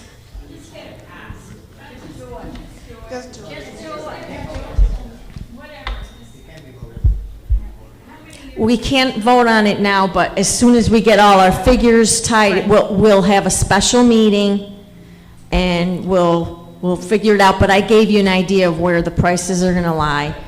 I don't wanna do this. This is not something any of us wanna do. It hurts all of us. I'm sorry, but it helps us too. Because if we let things go, they could end up being way worse. Now I have a question. The meeting you're talking about is going to be in May, which most of you are not. Well, we do Zoom. I know, so then we will know about it in advance? You will know about it ahead of time. Yes, Once we 14 days in advance. Yeah, we can approve things by unanimous consent, and then we'll have a meeting when we come up with the special assessment. I already told you around where it's gonna be. And then we just get it done that way. Okay, let's just do what you gotta do, put it to rest, and hopefully, we don't have some other projects here that people do. We're not gonna try to do them so huge. Yeah, so after, how long do you feel, in your expert opinion, 10 buildings will take to go into the next buildings, and then we'll get assessed again? Another year, I Another year. figure. So, once a We year. wanna Once a do them year. in the summers, is That would- how we'd like to do them. That would be our plan. Because less people are here, less disruptions. Okay. I know you guys are all available to do it through via Zoom, but because it's going to be such an important meeting, can we ensure that we'll be able to join via the video? Yeah. Please. We will do everything in our power to I make know, sure that I know. that it's live streamed. It's just appreciated because there's so many of us that won't be here, and it is Right. something that affects everybody. Yeah, we're gonna do, I'm gonna do it remotely, so. Thank you, we Yeah, appreciate there's that. a few others. Yeah, I won't be. Us three are remote, and everybody else is here. Okay, a couple of things. Don't forget to sign out. I mean, I don't know if we're done talking about this, but I want to make sure I say this. Don't forget to sign out when you leave, because I noticed a lot of people have not signed out, and I signed out some people. Just real quick, I want to put everyone's mind at ease. You will get a notice. Per the Florida state statutes, it's required all owners receive a notice in the mail 14 days prior to the meeting. The notice will have exactly how much the assessment's for, what it's being used for, how much each unit is going to be charged. So you will have that 2 weeks prior to the meeting, the full disclosure of the assessment at that time. Is there anything that we can do to help people that don't have the money? That's, we need to look at that.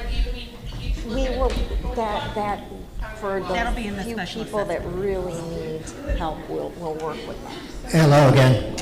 I got another question for you. Since you're talking about doing the building repair in 3 years, correct? Then you're not talking 10 units per year. You're talking about 15 or 16 units per year. So that $700,000 is going to go up to how much? Well, because the price of the buildings, you know, when we do 15 next year, it may be another, $700,000. So you're only going to do 10 this year? We'll do 10 this year. The 700,000 would allow us to do between 15 and 18 next year, depending on what the bids come in at. So, and then another $700,000 would get the rest of them done. We don't know if that's what the And assessment's we're hoping gonna it's be. not that much. Well, it can't be because the repairs start at $79,000 Yes. for the worst to $9,000 for the Right. lease, okay? And So it then- can't be the same every year. No, it's more buildings. So. I know you're doing, that's what I'm saying, you're going to do 16 or 17 in the And first then we would year. do all the rest of them the last. Well, my question was, you said 700,000, okay, for this assessment. But you're only figuring 10 buildings in there, but you say you're going to do a 3-year thing. If you're going to do a 3-year thing, you're looking at 15 or 16 buildings a year, not 10. If you're doing a 5-year thing, you're doing 10 buildings. Here's the reason why we wanted to do it quicker. They charge humongous mobilization fees that if the more we drag it out, you're giving them hundreds of thousands of dollars just to mobilize. So Okay, we well, that's not- figured. okay, that's not my question, Well, though. I'm That's not my question. gonna My question is, are we going to do 10 buildings the first year? Just 10? That's what we're doing this first year, is 10, Okay. the 10 worst. So then you're going to end up and have to do 42 buildings in the next 2 years. So you're going to do 21 buildings and 21 buildings the next. We don't know, we're just saying this is our thought. And then we go and get we go and get the bids and see how it works out. If we can do it like that and it's doable, we would do it like that. If it's not doable, if it's crazy, then maybe we do have to put it out to 5 years. It's just an idea, because we're trying to figure out ways to save costs. Yeah. And then we're going to have some, hopefully, the contingency that we have from this set that we do, hopefully we don't eat through it, and maybe that'll help with the next grouping. it'll carry over. So, Yeah. there's a lot of iffy things in there that we don't know how it's gonna work out, and we think it'll That's be good. cheaper That's if good. we do more Thank you. buildings. So Chuck, what I looked at was the first 10 were the most expensive. The next year, we could do 15 for almost the same price that we did 10. And then the following year, we can do 25 for the same price that we did 10. So, because everyone is in a little bit better shape. So that would be what we'd like to do. But we don't know. This is just conjecture and ideas and thoughts. Bob McCosey, 27D. I know it's a tough decision for the board, and I think the people are just, and we have to have everything done, what we want to do it, when we want to do it. So we're looking about I would just estimate about a $2,500, don't hold me that, $2,500 assessment, about. That's about right. About right, okay? And the board has done a lot of investigation, a lot of things, so whatever you guys decide to do, I think we should adhere to that. Don't blame these guys for that, they don't want to pay it either, correct? I mean. No, I don't want to Yeah. pay. We're all owners too, we don't want to pay. I tell you, I was on the board 12, and I tell you, you take a lot of heat, and we respect what you guys are doing and all the energy you put into it. We have to live, whether we like it or not, what you guys decide to do, and I'm sure you'll make the right decision. So, don't blame the board for it, because you'll be, whatever they want to do then. The statutes are changing now that if you know there's an issue with something and you don't fix it, we end up being negligent. Be So happy we aren't can't, 3 like- stories. Just be Yes. happy we're not 3 Yes, stories. Okay. Let's look around. Did you read the newspaper article? Some of these buildings are paying, or some of these homeowners are paying 25, 30, 40, 50,000. We're doing Okay. the most we can for the best. Just so you know, I am not blaming any of you. I'm sad for you that you have to make this decision, and I thank you all for the hard work you've done. Thank you. Rick Scott has a meeting. Carol Feuerbach, 47F. I just had one question. When we initially started the ponds, didn't we get bids for multiple ponds rather than doing one pond and then getting another bid? And then didn't the company, the guy walked away or something? Yep. My question, Yeah, but we got bids every year. We Okay. had to get a bid every year because we were doing only one pond a year. We tried contacting the guy you're talking about. right, that's what I was wondering with the, the repairs to the buildings and stuff, when we're getting bids, can we get, if we say, okay, we're going to use you for all the buildings, would he give us a better price? Just knowing We that. would have to put it out for bid that way. Yep.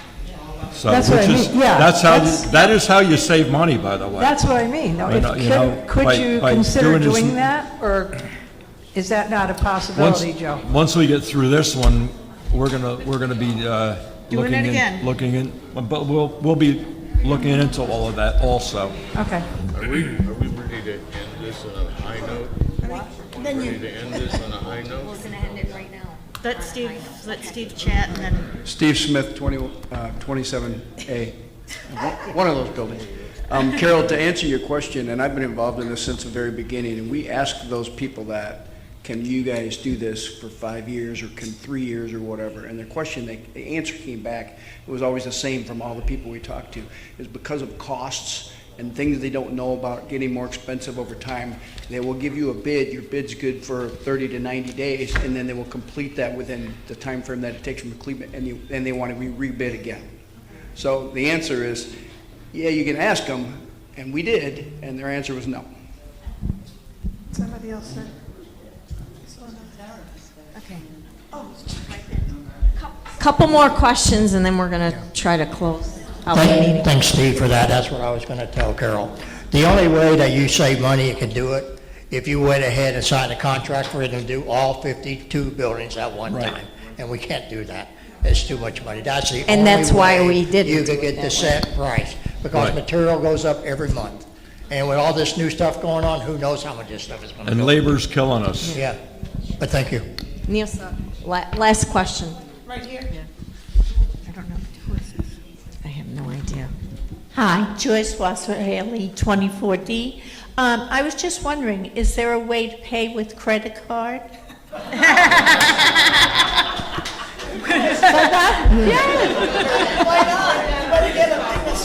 And then pay it off on your credit card? I think you We'll gotta need to take look the into loan that. from the credit card and then pay the cash, maybe. Yeah. Okay. Thank you. Get a Square, it's so cheap.